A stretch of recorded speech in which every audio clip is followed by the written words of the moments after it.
বন্ধুরা আমার গভীর মনোযোগ।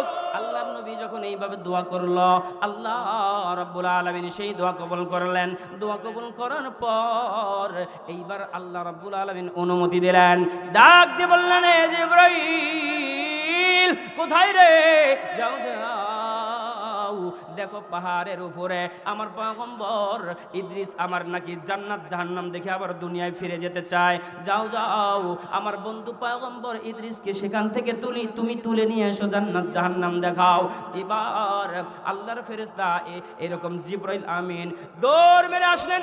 আসার পরে পাহাড়ে চূড়ায় আবার থামলেন। থামার পর দেখলেন আল্লাহর পয়গম্বর ইদ্রিস সেখানে অবস্থান করছে, আল্লাহর কাছে দোয়া করছে। আল্লাহ রাব্বুল আলামিনের পয়গম্বরকে ইদ্রিস আলাইহিস সালাতু ওয়াস সালামকে জিবরাইল বলছো, আল্লাহর হাবিব ও জিবরাইল। জিবরাইল বলছো, আল্লাহর হাবিব ইদ্রিস তুমি কি বলছো? আল্লাহকে কয় আমি আল্লাহর জান্নাত জাহান্নাম দেখে আবার দুনিয়ায় আসতে চাই, নিয়ে যাও। এইবার আল্লাহর কাছে অনুমতি লিয়া জিবরাইল আমিন তার পিঠের উপরে এই কি বলে ইদ্রিস আলাইহিস সালাতু ওয়াস সালামকে তুলে নিলেন। বন্ধুরা, তুলে নেওয়ার সাথে সাথে একবারে 600 ডানা একটা ঝাপটা দিছে। এক ঝাপটা দিয়া পাহাড়ের চূড়া থেকে পয়গম্বর ইদ্রিসকে একবারে এক টানে এক পাখা ঝাপটানের মধ্য দিয়া জাহান্নামের দরজায় নামায়া দিছে। আমার মরণের কতদিন বাকি, আমার মরণের কতদিন বাকি আমি জানিলাম না গো। আল্লাহ মরণের কতদিন বাকি, বুঝে থাকলে বলুন কথা ঠিক কিনা। ভাইরা আমার, বন্ধুরা আমার, গতকালকে আপনারা একটা নিউজ শুনেছেন, আল্লামা দেলাওয়ার হোসেন সাইদির আপন বাগিনা মুফতি নজরুল ইসলাম কাসিমি সাহেব দুনিয়া ছেড়ে চলে গেল। আজকের দিনেও তার মাহফিল করার কথা ছিল। তামাম বাংলাদেশে বিভিন্ন জায়গায় তার মাহফিলের ডেট নেওয়া আছে। মাহফিলের জায়গায় মাহফিল আছে, ডেডের জায়গায় ডেড আছে, পোস্টারের জায়গায় পোস্টার আছে, কিন্তু বক্তা আজ দুনিয়াতে নাই। জোরে কোন কথা ঠিক কিনা। যদি নজরুল ইসলাম কাসিমি সাহেব বুঝতে পারতো যে 25 তারিখে তার মৃত্যু হবে, 25 তারিখের আগে কোনো মাহফিলের ডেট নিত না। বুঝে থাকলে বলেন কথা ঠিক কিনা। এই জন্য যে আমি গজলটা বললাম সারমর্মটুকুন বুঝেন।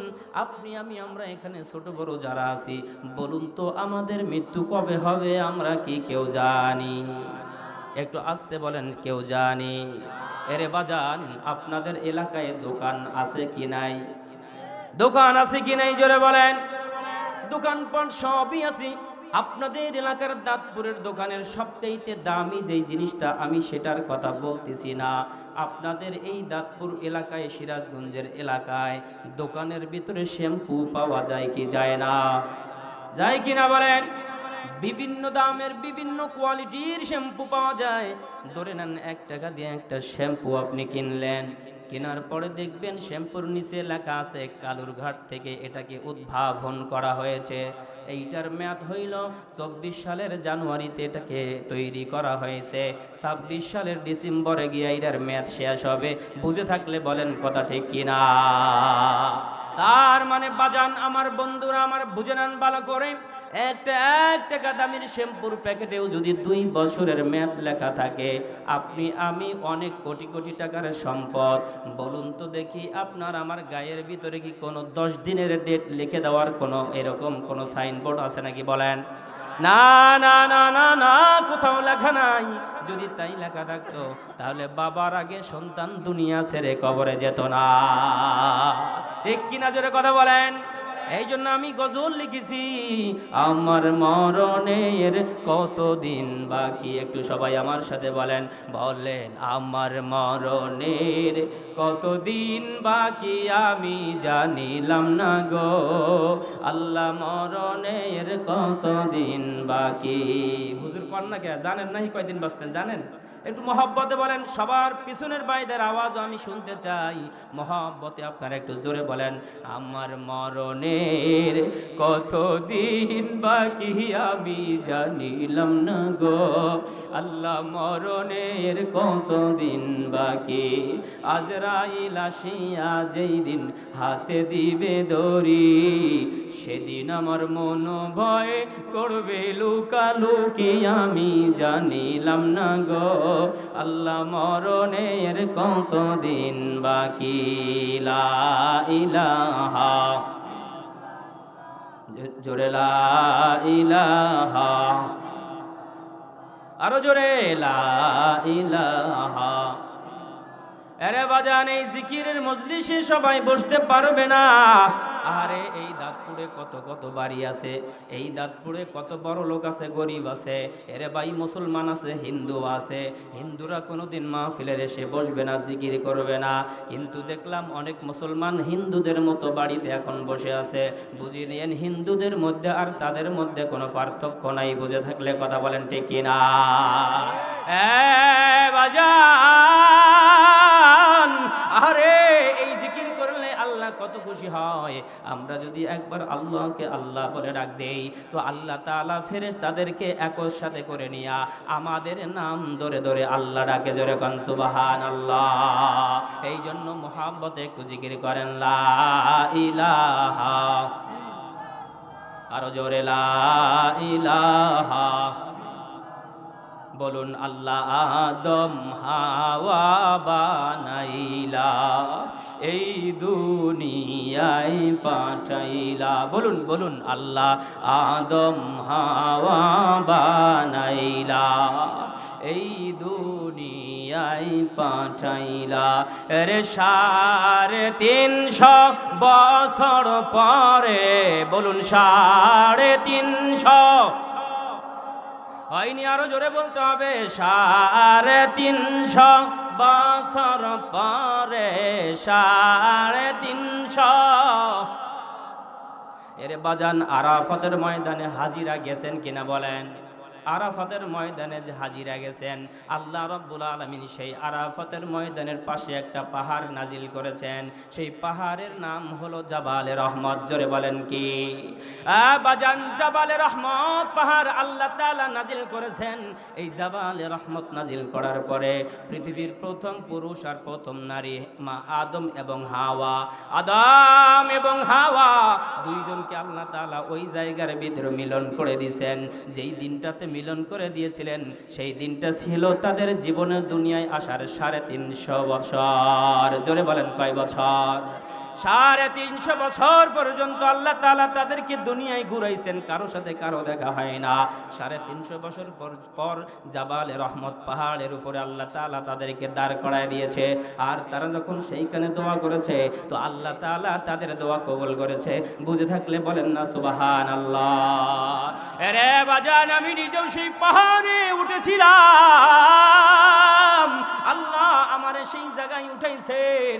আমি সেই পাহাড়ে উঠার পরে আমি প্রাণ ভরে দোয়া করেছিলাম। এরে বন্ধু সেই পাহাড়ে দোয়া করলে কবুল হয়, সেই জন্য আমি সেই জায়গাতে একটা গজল লিখছিলাম। সেই গজলটাই হইল এইটা, আল্লাহ আদম হাওয়া বানাইলা। একটু জবান খুলে বলেন আল্লাহ আদম, আরো জোরে আল্লাহ আদম হাওয়া বানাইলা, এই দুনিয়ায় পাঠাইলা। 350 বছর পরে 350 তওবা কবুল করিলা লা ইলাহা আর জোরে লা ইলাহা লা ইলাহা।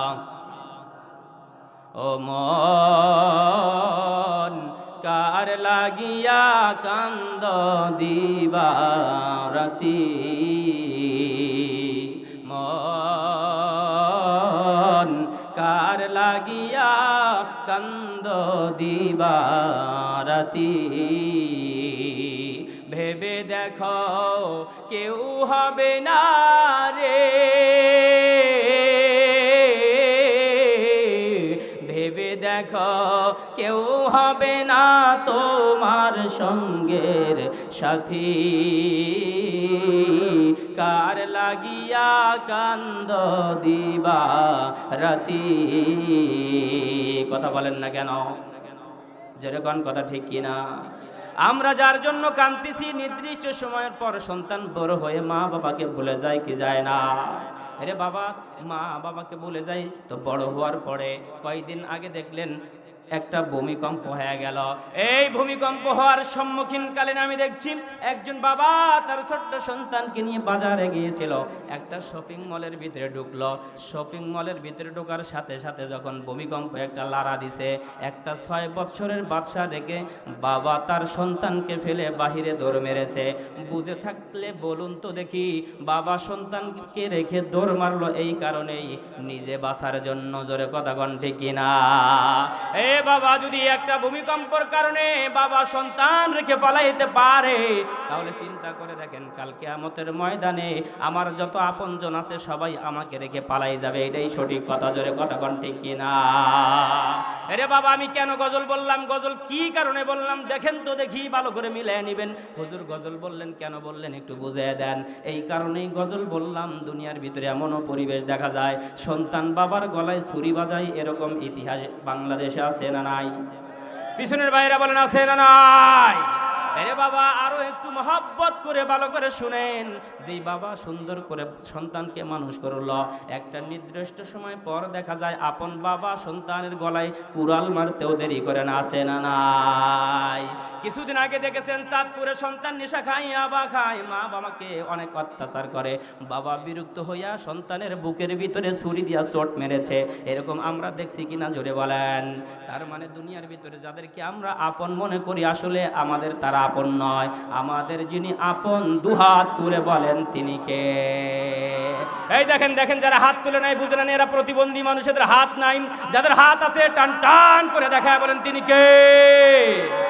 আরো জোরে বলেন তিনি কে? জোরে বলেন তিনি কে? সন্দেহ আছে? ও দাঁতপুরের মানুষ জোরে বলেন সন্দেহ আছে? একটু সময় দিয়ে কি মাহফিলে বসে থাকা যাবে?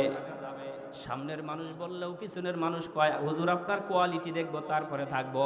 এরে বাবা, বাংলাদেশে কোয়ালিটি দেখার কোনো প্রয়োজন নাই। কোয়ালিটি তো তখন দেখেছে যখন ওলামাই কেরাম মঞ্চে এসে ভালোভাবে কথা বলতে পারে নাই। আর এখন কোয়ালিটি দেখার প্রয়োজন নাই। এইরকম খাঁটি বান্দারা যদি মঞ্চে থাকে, বক্তারা নিরিবিলি শান্তিতে কথা বলবে, জালেম বাধা দেওয়ার শক্তি আর পাবে না, ঠিক কিনা? এ বাজান, ভয় আছে কোনো নাকি বলেন? না না না, ভয় নাই, কোনো চিন্তা নাই। এখন বাংলাদেশের যে পরিবেশ শান্ত, যেই দলই ক্ষমতায় আসুক না কেন এরা সবাই দেশপ্রেমিক। জোরে কথা কন না কেন? এখন যেই দল আসুক না কেন তারাই আমাদের ভালোবাসার দল, যেই দল আসুক না কেন সেটাই আমাদের প্রেরণার দল। তাই সব দলকে আমরা বলবো যারা এই ক্ষমতায় যান ইসলামকে যেন আঘাত করে যান না। জোরে কথা কন ঠিক কিনা? মন কার লাগিয়া কান্দ দিবা রাতি, আপন আপন বইলা যারে ভাবছো সারাক্ষণ, আসলে যে কেউ নয় তারা, কেউ নয় রে আপন। কথা বলেন না কেন? আপন আপন বইলা যারে ভাবছো সারাক্ষণ, আসলে যে কেউ নয় তারা, কেউ নয় রে আপন। তোমার কে বা আপন অনন্তকাল রে,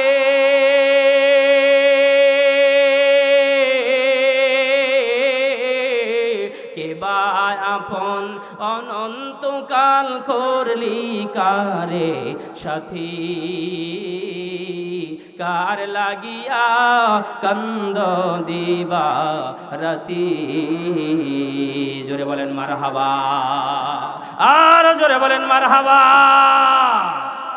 দাঁতপুর উত্তরপাড়া আল মদিনা জামে মসজিদের উন্নয়ন কল্পে এক ঐতিহাসিক 16তম বার্ষিক বিরাট জালসার অধ্যক্ষার সম্মানিত সভাপতি, প্রধান অতিথি, বিশেষ অতিথি, মাহফিল পরিচালনাকারী, স্টেজে উপস্থিত আমার প্রাণপ্রিয় ওলামাই দিগার, এলাকার জননন্দিত মাটি ও মানুষের নেতা, প্রিয় বড় ভাই, এবং সামনে উপস্থিত দিন প্রিয়, আল্লাহ তাআলার কোরআন প্রিয়, ইসলাম আফমার তাওহীদি জনতা, ছোট ছোট কচি বাচ্চারা, সমবয়সী যুবক ভাইয়েরা এবং পিতৃতুল্য বাবারা, আমি আমার অন্তরের অন্তরস্থল থেকে আবারও শান্তির সালাম প্রেরণ করছি। জোরে উত্তর দেওয়ার চেষ্টা করবেন। আসসালামু আলাইকুম ওয়া রাহমাতুল্লাহি ওয়া বারাকাতুহু। আমি সর্বপ্রথম জানতে চাই আপনারা কেমন আছেন। আসতে হয়ে গেছে, পিছনের বাইরে বলেন, এই জোরে বলেন কেমন আছেন। শুকরিয়া আদায়, জি আলহামদুলিল্লাহ ভালো আছি। শুকরিয়া আদায় করলে যিনি খুশি হয় তিনি কে? একটা ইউনিক প্রশ্ন আপনাদেরকে করতে চাই, একটু জোরে সোরে বলতে হবে। যেই চিল্লানিটা জীবনে জোরে দেন নাই, সেই চিল্লানিটা এখন দিতে হবে। বলুন তো দেখি, আজকের এই সিরাজগঞ্জ উল্লাপাড়ার দাঁতপুরের মাহফিল পেয়ে আপনারা খুশি না বেজা? আস্তে না জোরে? দেশি না বিদেশি? চিন্তা ভাবনা করে গেল, কারণ কি কই কোনটা কই। যদি কই বিদেশি তাহলে মনে করবে এটা ওই গুরু ফেললো। আস্তে কয় কেন? এই জন্য চিন্তা ফিকির করে কইছে যে দেশি। আমরা যে যাই হোক না কেন আমরা সবাই বাংলাদেশি, ঠিক কিনা? এরা আসতে কইলেন কেন, ঠিক কিনা? এই মাহফিলে আসতে পেরে বসতে পেরে খুশি না বেজা? আমি আপনাদেরকে বলতে চাই, এই মাহফিলের অনুমতি নেওয়ার জন্য কি আজকে উল্লাপাড়া কোনো টেবিলে যাওয়ার দরকার হইছে? কোন চান্দুদের কাছে গিয়ে ফোন করার আর হাত মিলানোর ঘুষ দেওয়ার কোনো প্রয়োজন হয়েছে? এই অনুমতি নেওয়ার জন্য আর কোন চামচা আর বাটপারের কাছে যাওয়ার প্রয়োজন হবে না, ঠিক কিনা? জোরে কথা বলেন। এই পরিবেশ আমাদেরকে যিনি তৈরি করে দিলেন, জোরে সোরে বলতে হবে তিনি কে? সম্মানিত উপস্থিতি, মুআজ্জাজ হাজিরিন, আলোচনা যদি 1-1.5 ঘন্টা করা যায়, আপনারা থাকবেন না ভাগবেন? কারা কারা থাকবেন না হাত তুলে দেখা। হাত তুলছে, এরা থাকবে না। এরা হুজুকে বাঙালি, ঠিক কিনা? জোশ হুশ দুটাই থাকতে হবে, এরপরে আমাকে পথ চলতে হবে, ঠিক কিনা? জোরে কথা কন ভাইয়ের আমার, বন্ধুরা আমার, হুশ থাকতে হবে, জোশও থাকতে হবে। কথা বুঝছেন? 3 বন্ধু রাস্তা দিয়ে যাইতেছে, যাইতে যাইতে এক বন্ধু আরেকজনে কইতেছে, কিরে বন্ধু, আজকে আকাশে যে মেঘ ধরছে আর যে বীর্যপাত হইতেছে, আশা করা যায় তুফান হইতে পারে।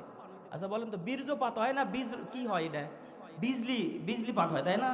আচ্ছা, ও তো এই কথা বললো। আরেকজন বলতেছে কি, দূর পাগলা, তুই আরো ভালো করে কইতে পারস না। যে পরিমাণে মেঘে মেঘে দর্শন হইতেছে, অনেক বড় আজকে তুফান হইতে পারে। মেঘে মেঘে কি দর্শন হয়? রাস্তা কোন কেন দর্শন হয় না? এখন সাথে যে আর এক শেষ বন্ধু আছিল, ওই বন্ধু কইতেছে, আয় রে সর্বনাশ, কাকের সাথে আমি সহবাস করি রে। এরা কিচ্ছু কইতে পারে না, ভাষায় বোঝে না। আচ্ছা বলেন তো দেখি, সবগুলার মাথা ঠিক আছে না আউলায় গেছে? যেরকম ঠিক আছে না আউলায় গেছে? এই জন্য মাথা ঠিক রেখে আমাদেরকে কথা বলতে হবে, ঠিক কিনা? জোরে কথা কও ভাইজান আমার, বন্ধুরা আমার। এই যে মাহফিলে এসে সুবহানাল্লাহ আলহামদুলিল্লাহ যে আমরা বলেছি, এতে লাভ হয়েছে না ক্ষতি হয়েছে? কি পরিমাণে লাভ হয়েছে একবার সুবহানাল্লাহ বলার দ্বারা। আমি কি একটু বলে শুরু করবো ওয়াজ? আস্তে করে কোন কেন? আমি যুবক মানুষ, আপনারা যুবক। আজকে মনে করেন মাহফিল খালি এরকম নাচতে থাকবে ভূমিকম্পের মতো, ঠিক কিনা? তবে খুব আস্তে নাচাইতে হবে। বাংলাদেশে কিন্তু খুব ভূমিকম্প হইতেছে, দুদুক খুঁজতেছে যে ভূমিকম্প কোন থেকে আসতেছে। ধরতে পারলে সবাইকে নিয়ে যাবে, অত জোরে আবার কাঁপানো দেওয়া যাবে না, ঠিক কিনা? জোরে কথা কন। এই জন্য আস্তে করে দিলেও চলবে, তবে 5 আগস্টের মতো নয়। যদি আবারও কখনো 5 আগস্টের মতো ভূমিকম্প তৈরি করার প্রয়োজন হয়, আমরা ঐক্যমত পোষণ করে সবাই একসাথে মাঠে ভূমিকম্প তৈরি করব, ঠিক কিনা? জোরে কথা কন। বেজার হইলেন, রাগ হইলেন, মাহফিলের অর্ধেক পথ যাওয়ার পরে উঠা চলে যাবেন নাকি? কেউ আমরা যাব না ইনশাআল্লাহ। ভাইরা আমার, বন্ধুরা আমার, গভীর মনোযোগ দিয়ে শুনতে হবে। আমরা শুরুতেই সুবহানাল্লাহ বলেছি, আল্লাহর শুকরিয়া আদায় করেছি। এই শুকরিয়া আদায় করার দরুন আপনার আমার জন্য কি পরিমাণ লাভ হয়েছে। আল্লাহর নবী পয়গম্বর দো জাহানে বাদশা নবী কামলিওয়ালা নবী এরকম মসজিদে নববীতে কিছু মুসলমানদেরকে নিয়ে, কিছু মুসলমান সাহাবীদেরকে নিয়ে বসে আছে। আরে বন্ধু, গভীর মনোযোগ দিতে হবে। আল্লাহর নবী পয়গম্বর বিশ্ব নবী দো জাহানের বাদশা নবী কিছু সাহাবীদেরকে নিয়ে মসজিদের নববীর ভিতরে বসে আছেন। এমন তো অবস্থায় আল্লাহর নবী ডাক দিয়ে বলছেন, সাহাবীরা তোমরা সবাই একবার সুবহানাল্লাহ বলো। সব সাহাবী একই সুরে, একই তালে, একই ভাবে সুবহানাল্লাহ বলেছেন। আপনারাও একবার জোরে সোরে বলেন সুবহানাল্লাহ। আল্লাহর নবী দো জাহানের বাদশা নবী যখন এই কথা বলেছে, সাথে সাথে আর কেউ দেরি করে নাই। সমস্ত সাহাবীরা সুবহানাল্লাহর আওয়াজ দিয়ে মাঠ কাঁপায়া দিয়েছে। আল্লাহর নবী বলছে, ও আমার সাহাবীরা তোমরা শোনো, এই যে একবার সুবহানাল্লাহ বলছো, কি পরিমাণ সওয়াব হয়েছে তোমরা কি জানো নাকি? সাহাবীরা বলছে, না না, আমরা কি করে জানবো? আল্লাহু আ'লামু বিরাসূলি, আল্লাহ ভালো জানে, নবী ভালো জানে। জোরে বলেন, আল্লাহ ভালো জানে। আস্তে কথা কয়, অ্যাক্টিভ থাকতে হবে, অ্যাক্টিভ। আল্লাহ ভালো জানে, পিছনের মানুষ কয় নাই। সাহাবীরা একই সাথে একই সুরে যে জবাব দিল তা হলো আল্লাহ জানে, নবী জানে। আল্লাহ জানে, নবী জানে। বলতে পারেন ভাই, সাহাবীরা তো অনেক জ্ঞানী মানুষ ছিল, তারা এই কথা কেন বলল? এ আলেম ওলামা, আমার যুবক ভাইয়েরা যারা এখানে আছো, ভালো করে গভীর মনোযোগ দিয়ে শুনতে হবে। আমরা দাঁতপুরে জন্মগ্রহণ করেছি, আজকে সিরাজগঞ্জের উল্লাপাড়া থানায় জন্ম নিয়েছি। দাঁতপুর এলাকার ভিতরে আমরা জন্ম নিয়েছি। জন্মগতভাবে আমরা মুসলমান কিনা জোরে বলেন? আমরা জানি আমাদের ধর্মের নাম ইসলাম, আমাদের একটা রাস্তা আছে, একটা ওয়ে আছে, সেইটাকেই আমাদেরকে ফলো করে চলতে হয়। কিন্তু নবীজির জমানায় যারা মুসলমান হয়েছিল, জন্মগতভাবে তারা মুসলমান ছিল না, তারা ছিল কাফের। জোরে কথা বল না কেন?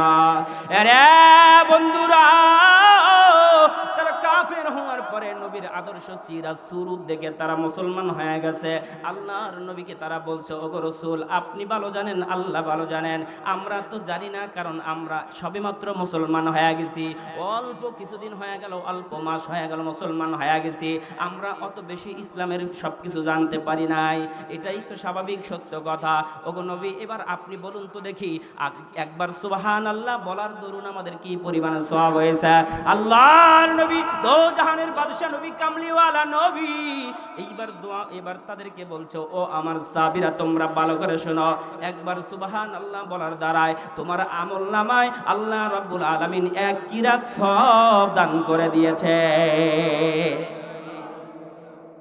বন্ধু আমার, ভাইরা আমার, এক কিরাত সওয়াব কতটুকু হয়? এই এক কিরাত সওয়াব সাহাবীরা বুঝতে পারলেন না। এখানেও যারা আছেন আলেম ওলামা ছাড়া আপনারাও হয়তো বা বুঝতে পারেন নাই এক কিরাত সওয়াব কতটুকু হয়। আল্লাহর নবীর কাছে প্রশ্ন করলেন সাহাবীরা, কারণ তারা কেবল মুসলমান হয়েছে, ইসলামের এত বেশি কিছু জানে না, ঠিক কিনা বলেন? রে সিরাজগঞ্জের বাইরা আমার, উল্লাপাড়ার বাইরা আমার, গভীর মনোযোগ দিয়ে শুনতে হবে। যারা এখন দোকানপাটে আছেন, কলিজার টুকরারা চলে আসেন, দারুণ একটা আলোচনা আপনাদের সামনে আমি পেশ করতে চাই। এরে বন্ধু, সাহাবীরা যখন বলল, ওগো নবীজি, ও আল্লাহর হাবিব, দো জাহানের বাদশা নবী, আপনি ভালো জানেন, আল্লাহ ভালো জানেন, এক কিরাত সওয়াব হইলে কতটুকু হয় আমরা জানি না। আল্লাহর নবী, দো জাহানের বাদশা নবী, কামলিওয়ালা নবী, এবার ডাক দিয়ে বলছে, সাহাবীরা শোনো, আরে তোমরা কি দেখো নাই, মসজিদে নববী থেকে বের হয়ে দক্ষিণ দিকে ওই যে স্বর্ণ অক্ষরের মতো একটা পাহাড় দেখা যায়, যেই পাহাড়টাকে বলা হয় উহুদ পাহাড়। জোরে বলেন কোন পাহাড়? পিছনের মায়েরা জোরে বলেন কোন পাহাড়? আল্লাহর নবী সাহাবীদেরকে বলল উহুদ পাহাড়ের কথা। এ বন্ধু, আমি নিজেও সেই পাহাড়ে গিয়েছি, আমি আল্লাহ রাব্বুল আলামিনের এই নিদর্শন পাহাড় দেখে এসেছি। জোরে বলেন না আল্লাহু আকবার। এ বন্ধুরা আমার, বাইরে আমার, গভীর মনোযোগ দিয়ে কথাগুলা শুনতে হবে। আল্লাহর নবী যখন এইভাবে কথা বললেন, ও সাহাবীরা, তোমরা কি মসজিদে নববী থেকে বের হয়ে ওই যে সোনালি কালারের যে পাহাড়টা আছে, তথা উহুদ পাহাড়, এই পাহাড় কি তোমরা কখনো দেখো নাই? সাহাবীরা বলছে, ইয়া রাসূলুল্লাহ, ইয়া হাবিবাল্লাহ, হ্যাঁ হ্যাঁ আমরা দেখেছি। কি হয়েছে বলুন তো রাসূল? ইয়া রাসূলুল্লাহ, ইয়া হাবিবাল্লাহ, আপনি সওয়াব বুঝাইতে গিয়া উহুদ পাহাড় কেন এখানে নিয়ে আসলেন? সওয়াবের কথা বুঝাইতে গিয়ে আপনি উহুদ পাহাড়কে এখানে কেন নিয়ে আসলেন? জানার দরকার আছে না নাই? আস্তে করে কোন, আরো জোরে কোন, লিল্লাহ। মনে মনে ভাবছো হুজুর হয়তো ফিট খাইলো। ভাইরা আমার, বন্ধুরা আমার, মাঝে মধ্যে আমি আসতে বলবো, আপনারা জোরে বলবেন, আপনারা জোরে বলবেন, আমি আসতে বলবো। ঠকার দরকার হলে আমি ঠকি, আপনাদের ঠকার দরকার নাই। ভাইরা আমার, বন্ধুরা আমার, সাহাবীরা যখন বলল, ইয়া রাসূলুল্লাহ, ইয়া হাবিবাল্লাহ, এক কিরাত সওয়াব কতটুকু হয়, এর জন্য আপনি আমাদেরকে উহুদ পাহাড় দেখাইলেন কেন? আল্লাহর নবী সাল্লাল্লাহু আলাইহি ওয়াসাল্লাম বলছেন, এ আমার সাহাবীরা, তোমরা ভালো করে শুনে নাও, এই জন্যই তোমাদেরকে বললাম উহুদ পাহাড়ের দিকে লক্ষ্য করো। এই সাহাবী, শুধু উহুদ পাহাড়ে বলেছি তাই নয়, এইখানে কোনো কাঠুরিয়া আছো কিনা, কোনো কাঠমিস্ত্রি আছো কিনা, এই কথা বলার পরে একজন সাহাবী হাত তুলে বলছে, ইয়া রাসূলুল্লাহ, ইয়া হাবিবাল্লাহ, আমি কাঠ মিস্ত্রি আছি, আপনি আমাকেও এখানে কেন নিয়ে আসলেন? আপনি একেরা সব বুঝাইতে গিয়া আজকে আমি মিস্ত্রি এটাও এখানে প্রকাশ করে দিলেন। কারণ কি?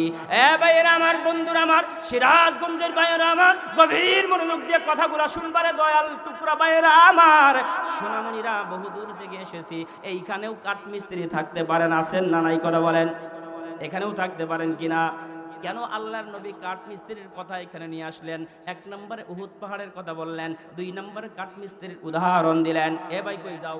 এই মিস্ত্রি ভাই কই যাও তুমি? শোনো, টেহা নিয়ে আসবা, তাড়াতাড়ি নিয়ে আসবা, কোনো কথা নাই, সব নিয়ে আসবা, 1 টাকাও জানি বাড়িতে থাকে না। লিল্লাহে তাকবীর। বন্ধুরা আমার, ভাইয়েরা আমার, গভীর মনোযোগ। আল্লাহর নবী সাহাবীদেরকে বলল, তোমরা এখানেই বসে পড়ো। মসজিদে নববীর বাহিরে গিয়া বারান্দায় বসে পড়লেন। বারান্দায় বসার পরে এইবার আল্লাহর নবী, দো জাহানের বাদশা নবী, কামলিওয়ালা নবী, সাহাবীদেরকে বলতেছে, তৎকালীন সময়ের নতুন নতুন সাহাবীদেরকে, কাঠমিস্ত্রি তুমি এই দিকে একটু আগায় আসো। বয়ে বয়ে কাঠমিস্ত্রি সাহাবী একটু আগায় আসলো। আসার পর বলছে, ইয়া রাসূলুল্লাহ, ইয়া হাবিবাল্লাহ, আমাকে কেন আপনি সামনে আসতে বললেন? বললেন, এই জন্যই আমি তোমাকে সামনে আসতে বলছি।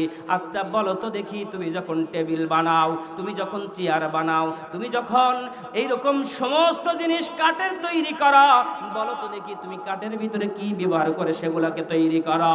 কাঠ মিস্ত্রি বলতেছে, রাসূলুল্লাহ, ইয়া হাবিবাল্লাহ, আমি যখন চেয়ার বানাই লোহার প্রয়োজন হয়। জোরে বলেন, কিসের? নবীজি, আমি যখন টেবিল বানাই কাঠ দিয়ে, সেগুলোকে মজবুত করি, আমি টেবিলের উপরে লোহা মারি, চেয়ারের উপরে আমি লোহা মারি, আমি এরকম ডেকসি বানাইতে গেলে আমি লোহা মারি। লোহা মারার ফলে আমার জিনিসটা মজবুত হয়। ও বন্ধুরা আমার, ভাইয়েরা আমার, গভীর মনোযোগ দিয়ে কথাগুলো শুনতে হবে। এই মিস্ত্রি হাতুড়ি দিয়া যতই টেবিলের উপর লোহা মারুক না কেন, গজাল মারুক না কেন, দেখা যায় লোহাটা ঢুকে গেছে কাঠের ভিতরে। তারপরেও দেখা যায় মিস্ত্রি সাহেব অতিরিক্ত আরো 2-4টা বাড়ি দেয় কি দেয় না? আসতে বলেন, যে দেয় কি দেয় না? কাঠ ঢুকে গেছে কাঠের ভিতরে, লাইগে গেছে, আর পরেও হাতুড়ি দিয়ে আরো 2টা দেয় কি না? দেখবেন যারা চুল কাটে একবার খ্যাস খ্যাস করে 4বার। কথা কর না কেন? আমার কথা কি বোঝা যায়? বাংলা ভাষার জন্ম হয়েছে উত্তর নদিয়া প্রদেশে, ভারতের উত্তর নদিয়ায়। এটা বাংলাদেশে পার হয়ে আইছিল চট্টগ্রাম দিয়ে। এটা হাট এটা করেছে নোয়াখালী গিয়া। এইটা ডায়াবেটিস হয়েছে বাই গিয়া বরিশালে, আর এটা ইন্তেকাল করেছে সিলেটে গিয়া। আমি একবার সিলেট গেছি মাহফিল করতে, আমার কইতাছে, বাতিজা খোতা থেকে আইছো? আরে ভাই, খোতা থেকে আইছি মানে আমি তো বাংলাদেশ থেকে আইছি, এমন ভাষা কয় ভাই আপনি কিছু বুঝতেন না। বন্ধুরা আমার, ভাইয়েরা আমার, বেজার হইতেছেন। ওয়াজ শুরু হবে রাতের 12টার পরে, ঠিক কিনা বলেন? আমি আপনাদেরকে গুছায় নিতেছি যাতে করে ওই দোকানদারের জিলাপিওয়ালা জিলাপি বিক্রি কইরা এখানে এসে দাঁড়ায় যায়। কেন এই কথাটা বললাম বন্ধুরা আমার? জিলাপিওয়ালা ভাই, তোমার জিলাপি বিক্রি হবে, কোনো সমস্যা নাই, কারণ তাহিরি নির্বাচন করার জন্য 300 আসনে এরকম প্রার্থী ঘোষণা করেছে। ওই তাহিরি প্রার্থী ঘোষণা করেছে, যদি জিলাপি না পাওয়া যায় একজনও প্রার্থীকে কেউ ভোট দিবে না, মানে তারা জিলাপি খোর মানুষ, ঠিক কিনা? আরে বন্ধু আমার, ভাইরা আমার, এখনো দাঁতপুরে কিছু মানুষ আছে জিলাপির দোকানে ঘুরতেছে, এর বিভিন্ন জায়গায় ঘুরতেছে, আছে না নাই? আচ্ছা, তারা সেই জায়গায় থাকুক, আমাদের কোনো দুঃখ নাই। যদি মুসলমান হয় তাহলে মাহফিলে এসে বসে পড়বে, আর যদি মুসলমান না হয় তাতে কোনো বাধা নাই। বন্ধুরা আমার, ভাইয়েরা আমার, গভীর মনোযোগ। এবার দেখেন, একটা কাঠমিস্ত্রি লোহা মারার পরে অতিরিক্ত 2টা বাড়ি মারে। এইবার আল্লাহর নবী সাল্লাল্লাহু আলাইহি ওয়াসাল্লাম সাহাবীদেরকে ডেকে এনে বলল, ওগো সাহাবী, তুমি কি তাই করো নাকি? বলে, হ্যাঁ ইয়া রাসূলুল্লাহ, ইয়া হাবিবাল্লাহ, আমি কাঠের ভিতরে লোহা মারার পরে আর অতিরিক্ত 2টা বাড়ি মারি। এইবার নবীজি বলছে, ও আমার সাহাবী, ও সাহাবী রে, তুমি কাঠের ভিতরে অতিরিক্ত বাড়ি মারার পরে লোহা একটু দেখা যায় কি যায় না? আপনারা কি বলেন? দেখা যায়? দেখা যায়। লোহার কাঠের ভিতরে লোহা মারার পরে যতই কোবান কুবি করুক না কেন, যতই বাড়ি দেখ না কেন, লোহার একটু অংশ দেখা যায় কি যায় না? আল্লাহর নবী বলছেন, ও আমার সাহাবীরা, তোমরা শোনো, ঠিক আল্লাহ রাব্বুল আলামিন এই উহুদ পাহাড়কে নাজিল করে দিয়া প্রমাণ করে দিল এই উহুদ পাহাড় পূর্ণাঙ্গ উহুদ পাহাড় নয়। আল্লাহর নবী পয়গম্বর সরকারে দো আলম নবী বলতেছে, এ আমার সাহাবীরা তোমরা শোনো, এক কিরাত সব কতটুকু হয় এইটাই বুঝাইতে চাইতেছি, ঠিক কিনা বলেন? এক কিরাত সব কতটুকু হয় আমি এইটাই বোঝানোর জন্য এই দিকে আসতেছি। আল্লাহর নবীকে বলছে, ও আল্লাহর পয়গম্বর, বুঝলাম আপনি উহুদ পাহাড় এখানে নিয়ে আসলেন, কেন কেন কেন?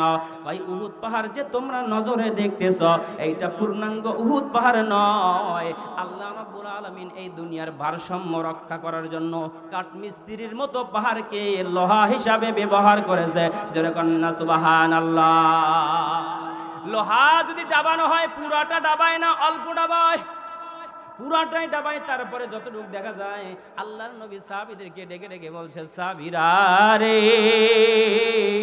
এই যে দেখতেছো পাহাড়টা ঠিক অতটুকুই দেখা যায়। আল্লাহ রাব্বুল আলামিন আরো 3 এইরকম অংশ, এরকম 3টা উহুদ পাহাড় মাটির নিচে রেখে দিয়েছে। আপনাদের কাছে আমার প্রশ্নটা থেকে গেল, মাটির নিচে 3 আর মাটির উপরে 1, সর্বমূলে হইল 2.5। জোরে কোন কত? 4 হয়। এই 4 ভাগ উহুদ পাহাড় মিলে হচ্ছে একটা উহুদ পাহাড়। তার মানে হাজী বাবারা যেইটা দেখে এসেছেন এইটা 8 কিলোমিটার লম্বা, 3 কিলোমিটার চওড়া। জোরে বলেন আল্লাহু আকবার। আরে বন্ধুরা আমার গভীর মনোযোগ দেন, এইখানে নিদারুণ একটা ঘটনা ঘটে গিয়েছিল উহুদের যুদ্ধ। আমি সেই দিকে যাইতেছি না, যেই সাবজেক্টটা নিয়ে এসেছি সেটাই বুঝায় বিদায় নিতে চলে যায়। আরে বন্ধু আমার, ভাইরা আমার, আল্লাহর নবী বলছে মাটির নিচে আল্লাহ তাআলা 3 ডবল ডাবায় রেখেছে, আর মাটির উপরে 1 অংশ আছে। এই 4 অংশ মিলে একটা উহুদ পাহাড়। এই পুরা উহুদ পাহাড় মিলে হলো একটা উহুদ পাহাড়। কেউ যদি একবার সুবহানাল্লাহর আওয়াজ দেয় তো আল্লাহ রাব্বুল আলামিন তার আমলনামায় এত বড় সওয়াব জমা করে দেয়। আর এইটাই হলো এক উহুদ পাহাড়, আর এইটাই হলো 1 কিরাত সওয়াব। বুঝে থাকলে বলেন সুবহানাল্লাহ। মানুষ বানালে প্রভু,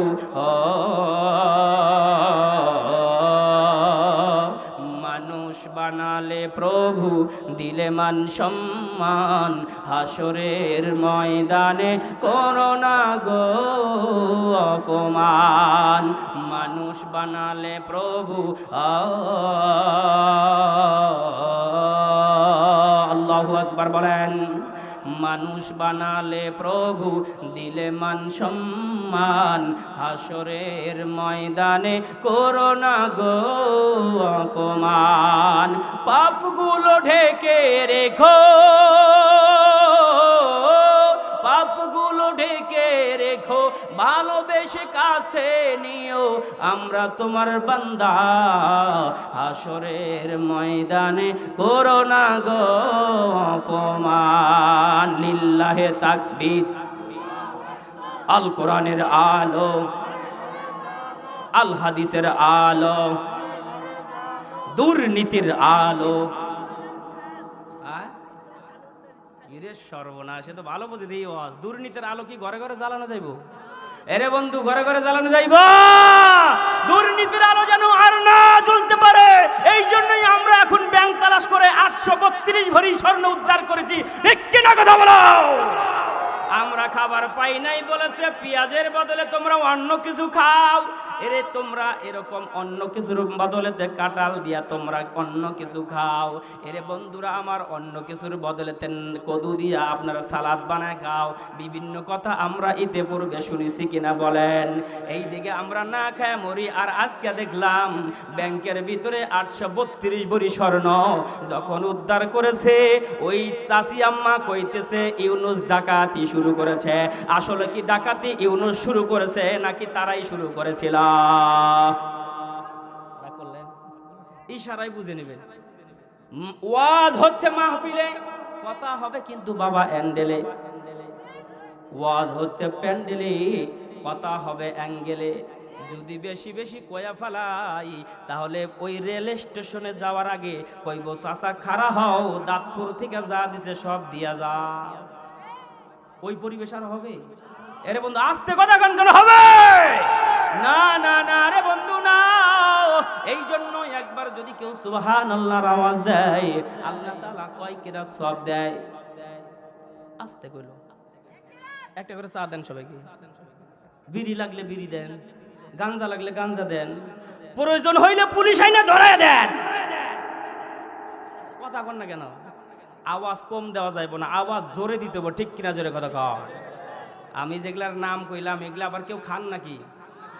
এক ওস্তাদ, এক শিক্ষক কইছে তোদের ভিতরে গাঞ্জা খাই কেডা রে? একজন কইছে স্যার আমি গাঞ্জা চিনি না, আর একজন কইছে স্যার গাঞ্জা যে এইভাবে খায় আমি ওটাও জানি না। আর একজনকে ধরছে তোর কাঁধে বিড়ি কেন? এই কান দেহা কইছে, কই দেহেন তো স্যার আছে নাকি? ওই কান দেহা, আর এক পাক দিয়া কয় দেহেন আছে নাকি? কয় নাই। এবার স্যার বলছে তাহলে তোর এই কানে কি? ও হো মনে পড়ছে, দাদা খায়া থুইছে, দাদা খায় এনে থুইছে। এ বন্ধুরা আমার, বাইরে আমার, গভীর মনোযোগ দিয়ে শুনতে হবে। নেশা তোমাকে শান্তি দিতে পারবে না। ওই যে একটা যাইতেছে টাইনা ধরেন, মনে হয় খাইতে যাইতেছে, মনে পড়ছে, আসার কোনো গল্প নাই, এখানতে উড়া যাইবো না, কথা ঠিক কিনা বলেন? এই জন্য যদি কেউ উড়া যাইতে চায় মনে করবেন ওই যে মনে পড়ে গেছে ফোন দিছে আমার কাছে দিয়া কন, আমি কইতেছি উনি মাহফিল আছে, কাইটা দেন ফোন, ঠিক কিনা? বিরক্ত হইতেছেন, রাগ হইতেছেন, তাহলে একবার সুবহানাল্লাহর আওয়াজ যদি দেয় এক কিরাত সওয়াব। এরে বান্দা, এই জিকির সব সময় করা যায়, ঠিক কিনা জোরে কথা বলেন। আল্লাযীনা ইয়াযকুরুনাল্লাহা কিয়ামান ওয়া কুউদা ওয়া আলা জুনুবিহিম ইয়াতাওয়াক্কালুন। বন্ধুরা আমার, ভাইরা আমার, একটু গভীর মনোযোগ দেন। একবার যদি কেউ সুবহানাল্লাহ বলে আল্লাহ খুশি হয়। আল্লাহ বলে দাঁড়ায়া তুমি জিকির করতে পারবা, কিয়ামা ওয়া কুউদা তুমি বসে শুয়ে তোমরা কি করতে পারবা? জিকির করতে পারবা। তোমরা রুকু অবস্থায় জিকির করতে পারবা। মূলত মানুষ রুকু অবস্থায় থাকে, নয়তো বসে থাকে, নয়তো শুয়ে থাকে, জোরে কথা কোন ঠিক কিনা?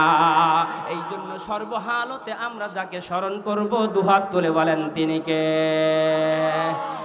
বন্ধুরা আমার, ভাইরা আমার, এই নবী দয়া, এই আল্লাহ রাব্বুল আলামিন দয়া এবং মায়া করে আমাদেরকে একজন নবী হাদিয়া দিয়েছে। জানা থাকলে বলেন সেই নবীর নাম কি? হ্যাঁ হ্যাঁ, ইংরেজি ভাষা কয় পারেন? চাইনিজ ভাষা মনে হইতেছে। আচ্ছা যাই হোক, ভাই সামনে থেকে খুব মনোযোগ দিয়ে ওয়াজ শুনতেছে, লিল্লাহে তাকবীর। এর সামনে থেকে কথা কয়, পিছনের বাইরা কথা কন না, খালি আসেন কে, একটু আস্তে আসেন, মুখে মশা ঢুকতে পারে। ভাইরা আমার, বন্ধুরা আমার, বিরক্ত হইলেন নাকি? আল্লাহ রাব্বুল আলামিন আমাদেরকে একজন নবী হাদিয়া দিয়েছেন। সেই নবীর নাম হলো দোজাহানের বাদশা নবী, কামলিওয়ালা নবী, আহমদে মুস্তাফা, মুহাম্মদে মুস্তাফা, নূর নবী মুহাম্মদ, জনাবে মুহাম্মদুর রাসূলুল্লাহ, জোরে বলেন সাল্লাল্লাহু আলাইহি ওয়াসাল্লাম। আল্লাহর প্রতি আল্লাহর শুকরিয়া আদায় করলে আল্লাহ বড় খুশি হয়। এইবার শুনুন তো দেখি, নবীর প্রতি দরুদ পড়লে নবী খুশি হয় কিনা? আল্লাহর পয়গম্বর, ভালো করে গভীর মনোযোগ দিয়ে শুনবেন। একটি হাদিস দাঁতপুর এলাকার হাদিসের বইয়ের ভিতরে দিয়ে দিয়েছেন, মান সাল্লা আলাইয়া ওয়াহিদাতান সাল্লাল্লাহু আলাইহি আশারা। আল্লাহর নবী, এ বন্ধুরা আমার, আল্লাহর নবী ডাক দিয়ে বলছে, ও দাঁতপুরের এলাকার মানুষেরা রে, তোমরা একবার যদি আমার উপর সাল্লাল্লাহু আলাইহি ওয়াসাল্লাম এতটুকু শব্দ বলতে পারো, তো আল্লাহ রাব্বুল আলামিনের আকাশ চিরে, আসমান চিরে 10 বার তোমার উপর রহমত বর্ষণ করতে থাকেন যিনি, জোরে বলেন তিনি কে? বন্ধুরা আমার, এই জন্য নবীর প্রতি দরুদ পড়ার দরকার আছে না নাই? এই জন্য একটু জিকির করেন, লা ইলাহা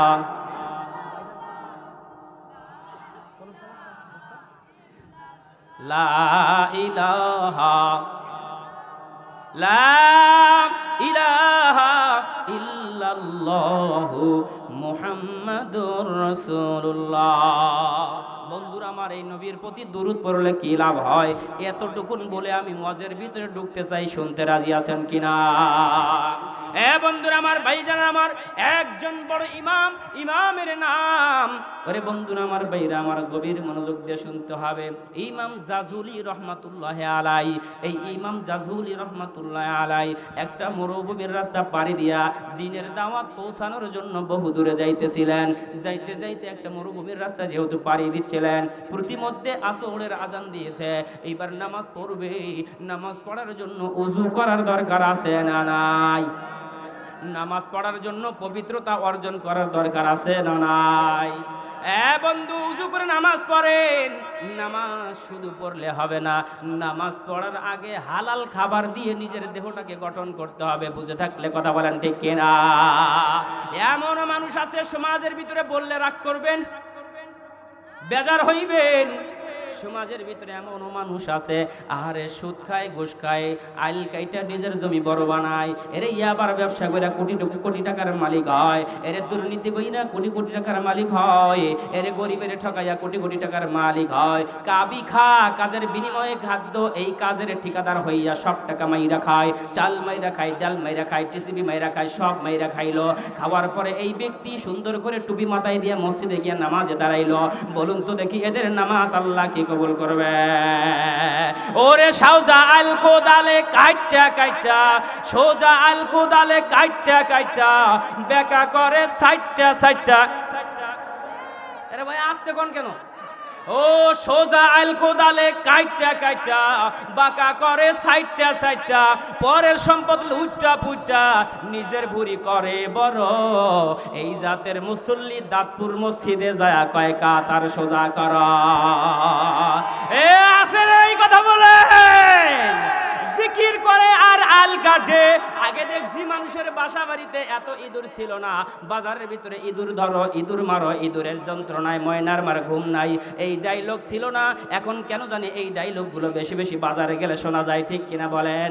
এর মানে একটা কারণ হলো, আগে এই জমির আইল ছিল, মাল্লি ছিল অনেক বড় বড়, এখন এমন কাটা কাটছে রে, এখন ওই ইন্দুরও হাঁটার আগে বোঝে এইটা ফুলসিরাতের রাস্তা নাকি ক্ষেতের আইল, ঠিক কিনা বলে? ভাইজানেরা আমার, ইন্দুর মনে করে এটা আইল না ফুলসিরাতের রাস্তা, আমি থাকবো কোথায়? এই জন্য তারা আইল টাইল মাল্লি টাল্লি সব বাদ দিয়া এখন মানুষের বাসায় এসে তারা জায়গা করা শুরু করেছে। জোরে কথা কোন, ঠিক কিনা? এই জন্য আমি বলি, বলেন সোজা আইল কোদালে কাইটা কাইটা, বেকা করে সাইটটা সাইটটা, সোজা আল কোদালে কাইটা কাইটা, সোজা আল কোদালে কাইটা কাইটা, বেকা করে সাইটটা সাইটটা, পরের সম্পদ লুইটা পুটা, নিজের ভুরি করে বড়। এই জাতের মুসল্লি মসজিদে যায় কয় কাতার সোজা কর। এরে বন্ধুরা আমার, যদি এখানে কোনো মোটা বুড়িওয়ালা মানুষ থাকে, মনে করেন না যে এইটাই এই মাল, এই কথা মনে করা যাবে না। আমার বন্ধুরও অনেক মোটা বুড়ি, এমনকি এটা বলা যাবে যে এই সেই কাজ করছে না রে বান্দা, না।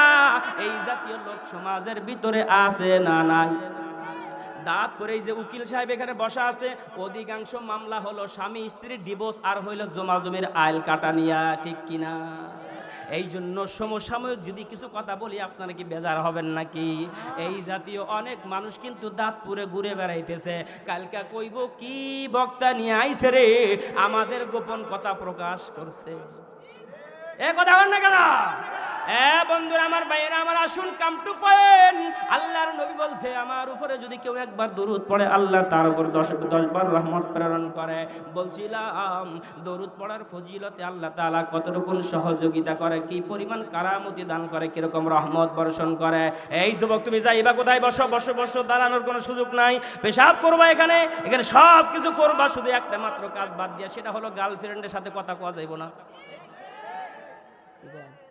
গার্লফ্রেন্ডের সাথে কথা বলা বাদ দিয়া সব করা যাইব, ঠিক কিনা? এরপরে যদি কোনো মাহফিল আমাকে দাওয়াত দেন, বাড়ির থেকে কমপক্ষে 1-200 বালিশ নিয়ে আসবো, তারপরে শুইয়া ওয়াজ শুনবেন, যাওয়া যাইব না? ঠিক কিনা বলেন? বন্ধু ইমাম জাজুলি রহমাতুল্লাহ আলাইহি কয়েকজন সাথী সঙ্গদেরকে সাথে নিয়া এইবার দিন প্রচারের জন্য চলে যাচ্ছিলেন মরুভূমির রাস্তা দিয়া। যাইতে যাইতে আসরের আজান দিয়া দেয়। আসরের আজান যখন দিয়া দিছে, সাথী সঙ্গদেরকে বলছে, ও সাথী সঙ্গরা রে, তোরা আর সামনে বাড়াইস না, তোরা এইখানে তাবুগার, আমরা এখানে নামাজ পড়ে বাকি রাস্তা পাড়ি দিব। বন্ধু, গভীর মনোযোগ দিয়া কথাগুলা শ্রবণ করতে হবে। আল্লাহর পয়গম্বরের সাহাবী, ভালো করে শুনবেন, এই হাদিসগুলা কি কারণে এই কিতাবের ভিতরে এসেছে।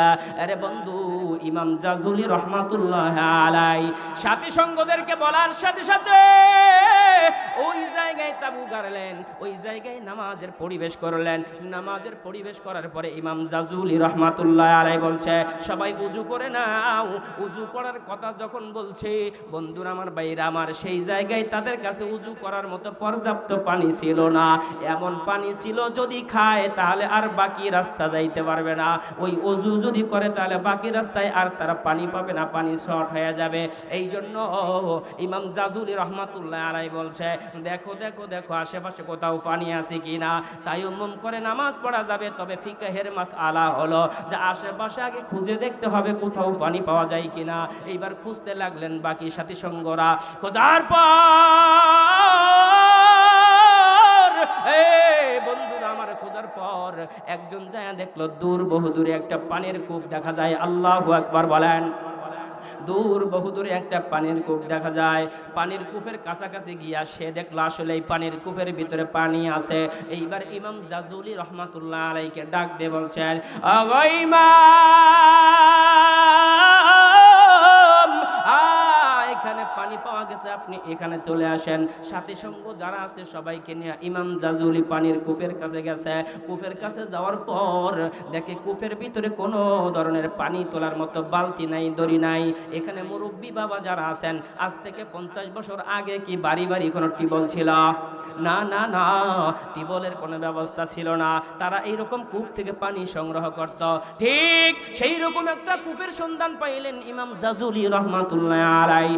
বন্ধুরা আমার, ভাইরা আমার, ইমাম জাজুলি রহমাতুল্লাহ আলাইহি সেইখান থেকে পানি তুলবে কোনো সিস্টেম নাই, কোনো বালতি নাই, কোনো দড়ি নাই, কোনো রশি নাই।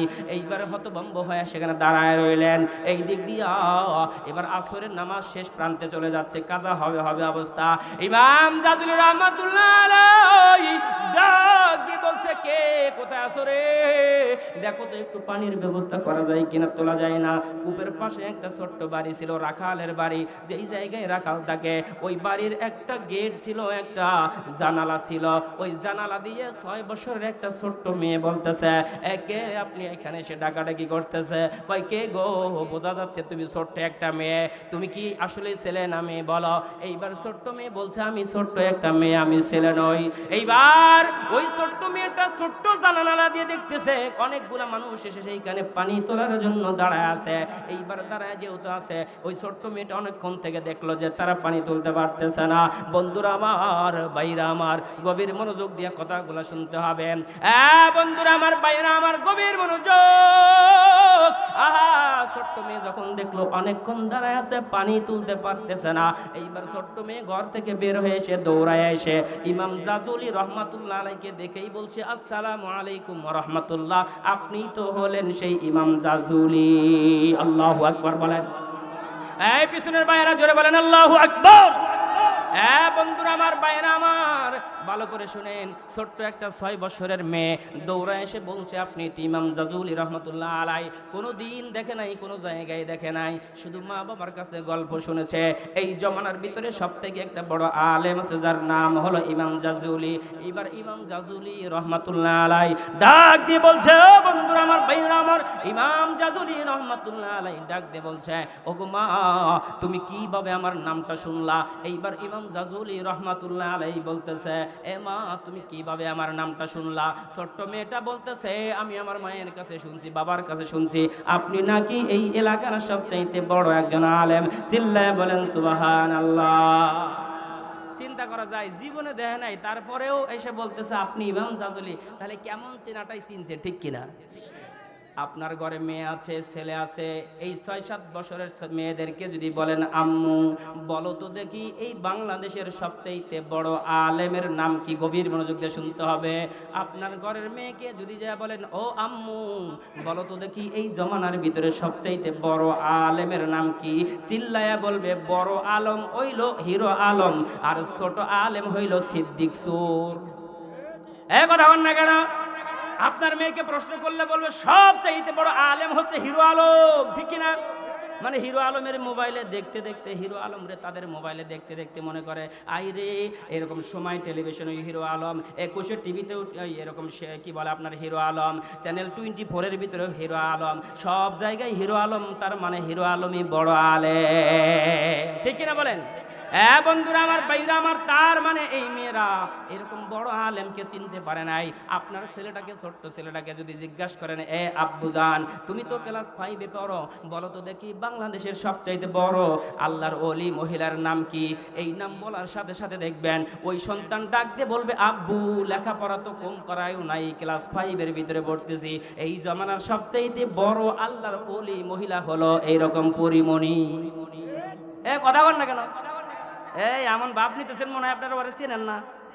এই মাহফিল শুনে যাওয়ার পরে তো বাড়িতে যা কাল টানবেন, ওরে সর যে নাচটা দিছে রে আজকে রে, মাথা নষ্ট করে নাচ, ঠিক কিনা বলেন?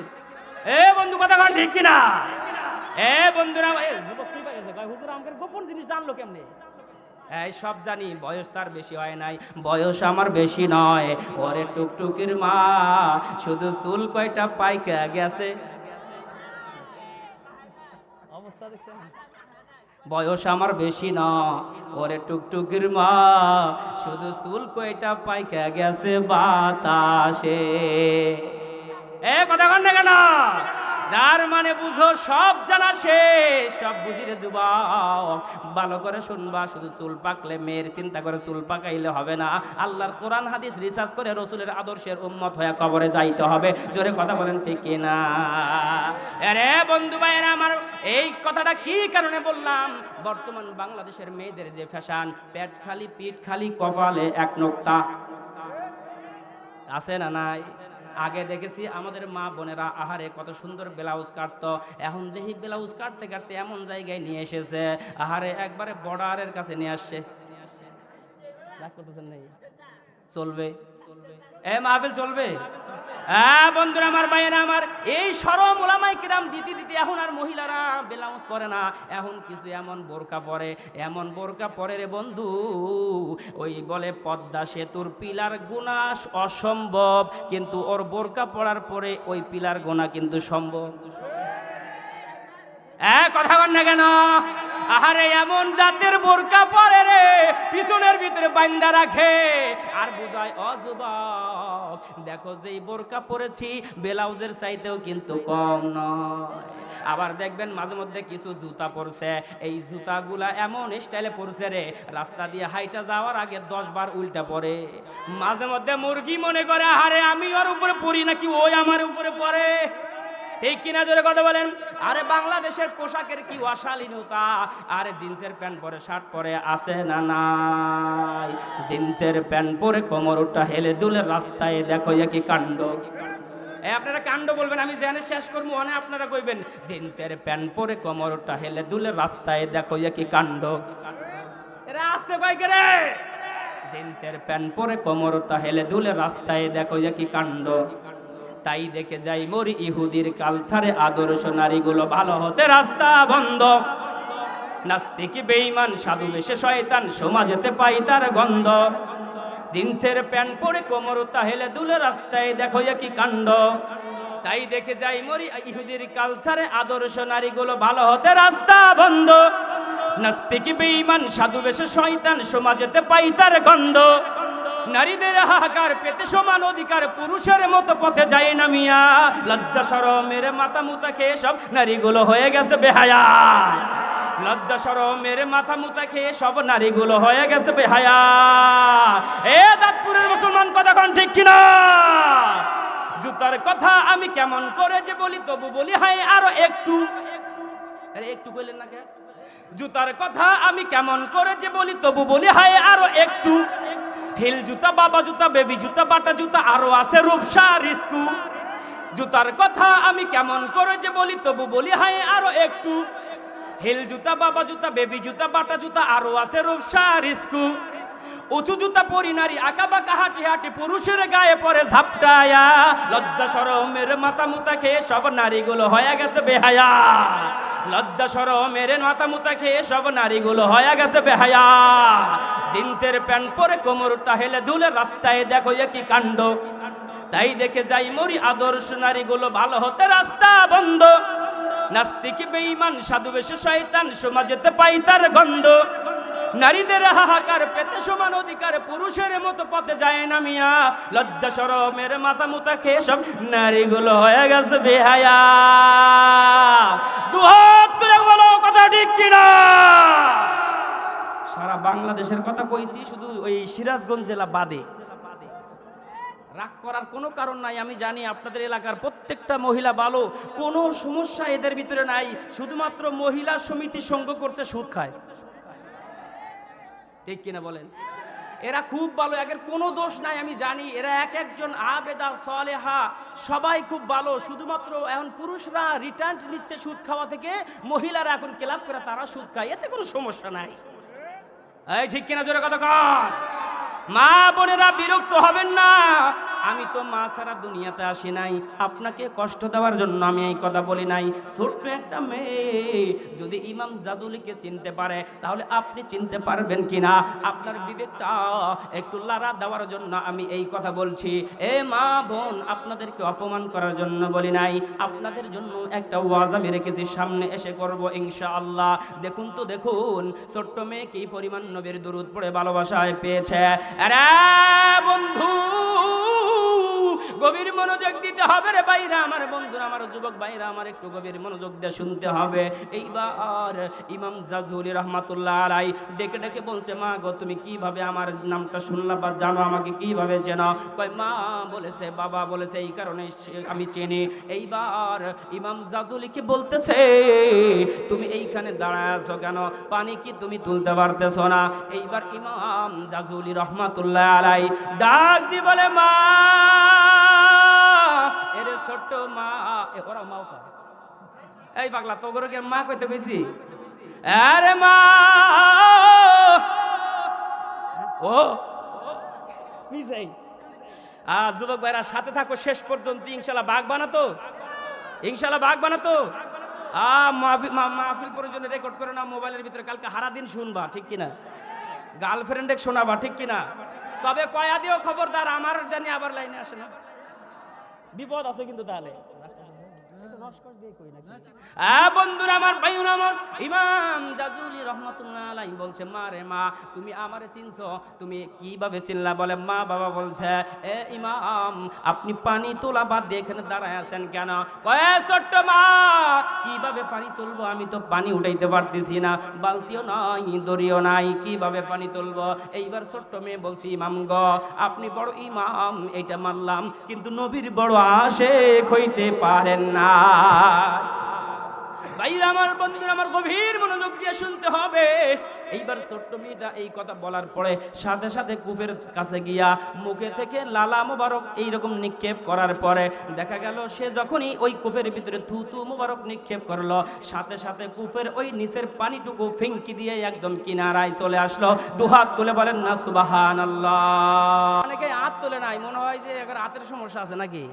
আবার দুহাত তুলে বলেন সুবহানাল্লাহ। ভাইরা আমার, বন্ধুরা আমার, গভীর মনোযোগ। ছোট্ট মেয়ে যখন এই থুতু মোবারক কূপের ভিতরে দিছে, এই যুবক, এই বসো, নাহলে 4 কাপ দিয়ে ডেল মারমু কিন্তু। বন্ধুরা আমার, ভাইরা আমার, গভীর মনোযোগ। ছোট্ট মেয়ে বলতেছে, ওগো ইমাম, দেখো আমি কিভাবে পানি তুলি। এই বলে যখন ছোট্ট সোনামণিটা থুতু মোবারক এরকম কূপের ভিতরে দেওয়ার পরে দেখা গেল পানি ফিঙ্কি দিয়ে উপরে চলে আসলো। ইমাম জাজুলি বলছে, মা রে মা, তুমি তো পানি উপরে উঠাইলা, কোনো বালতি লাগলো না, কোনো রশি লাগলো না, থুতু মোবারক দেওয়ার কারণে উপরে চলে আসলো, কি কারণে, কি কারণে? এইবার ইমাম জাজুলি বলছে, মা রে, তুমি কি আমল করো, কি এমন আমল করো যে আমলের কারণে তোমার প্রতি আল্লাহ এত রহম করে? আল্লাহর ওই ছোট্ট বান্দিটা ডাক দিয়ে বলতেছে, মান সাল্লা আলাইয়া ওয়াহিদাতান সাল্লাল্লাহু আলাইহি আশারা। এই ইমাম জাজুলি, আপনি পড়েন নাই নাকি? আরে নবীর প্রতি যদি কেউ দুরূদ পড়ে, আল্লাহ তার প্রতি রহমত করা শুরু করে দেয়। আমি যখন কথা বলা শিখেছি তখন থেকে এই অবধি পর্যন্ত আমি দুরূদ পড়ি, আমি দুরূদ ছাড়ি না। আর যখনই এই দুরূদ পড়া শুরু করে দিলাম, তখনই আল্লাহ আমার উপর রহমত বর্ষণ করা শুরু করলো। যখন বৃষ্টির প্রয়োজন, আমি আল্লাহকে বললে আল্লাহ বৃষ্টি দেয়। আরে যখন আমার গাভীর দুধের প্রয়োজন, আল্লাহকে বললে গাভী দুধ দেয়। যখন পানির প্রয়োজন, ওই কূপের ভিতরে থুতু দেওয়ার সাথে সাথে আল্লাহ রাব্বুল আলামিন আমাদেরকে সেই পানি কিনারায় তুলে দেয়। জোরে বলেন না সুবহানাল্লাহ। এই সব কিছু শুধুমাত্র নবীর প্রতি দুরূদ পড়ার কারণে আল্লাহ রাব্বুল আলামিন এই ফাজাইল, এই বরকত আল্লাহ তাআলা ওই ছোট্ট মনিকে দিয়েছে। জোরে কথা কোন ঠিক কিনা? রাসূলুল্লাহ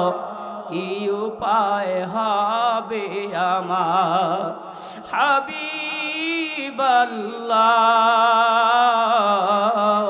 কি উপায় হবে আমার, মরণের চিঠি যখন আসবে আমার। আসবে কিনা বলেন, মরণের চিঠি আসবে কিনা বলেন, পিছনের ভাইয়েরা বলেন মরণের চিঠি আসবে কিনা। মরণের চিঠি যখন আসবে আমার, কালিমার তালকিন দিও বারে বার, কালিমার তালকিন দিও বারে বার, প্রাণ ভরে দেখবো নবীজি তোমায়, কি উপায় হবে আমার রাসূলুল্লাহ,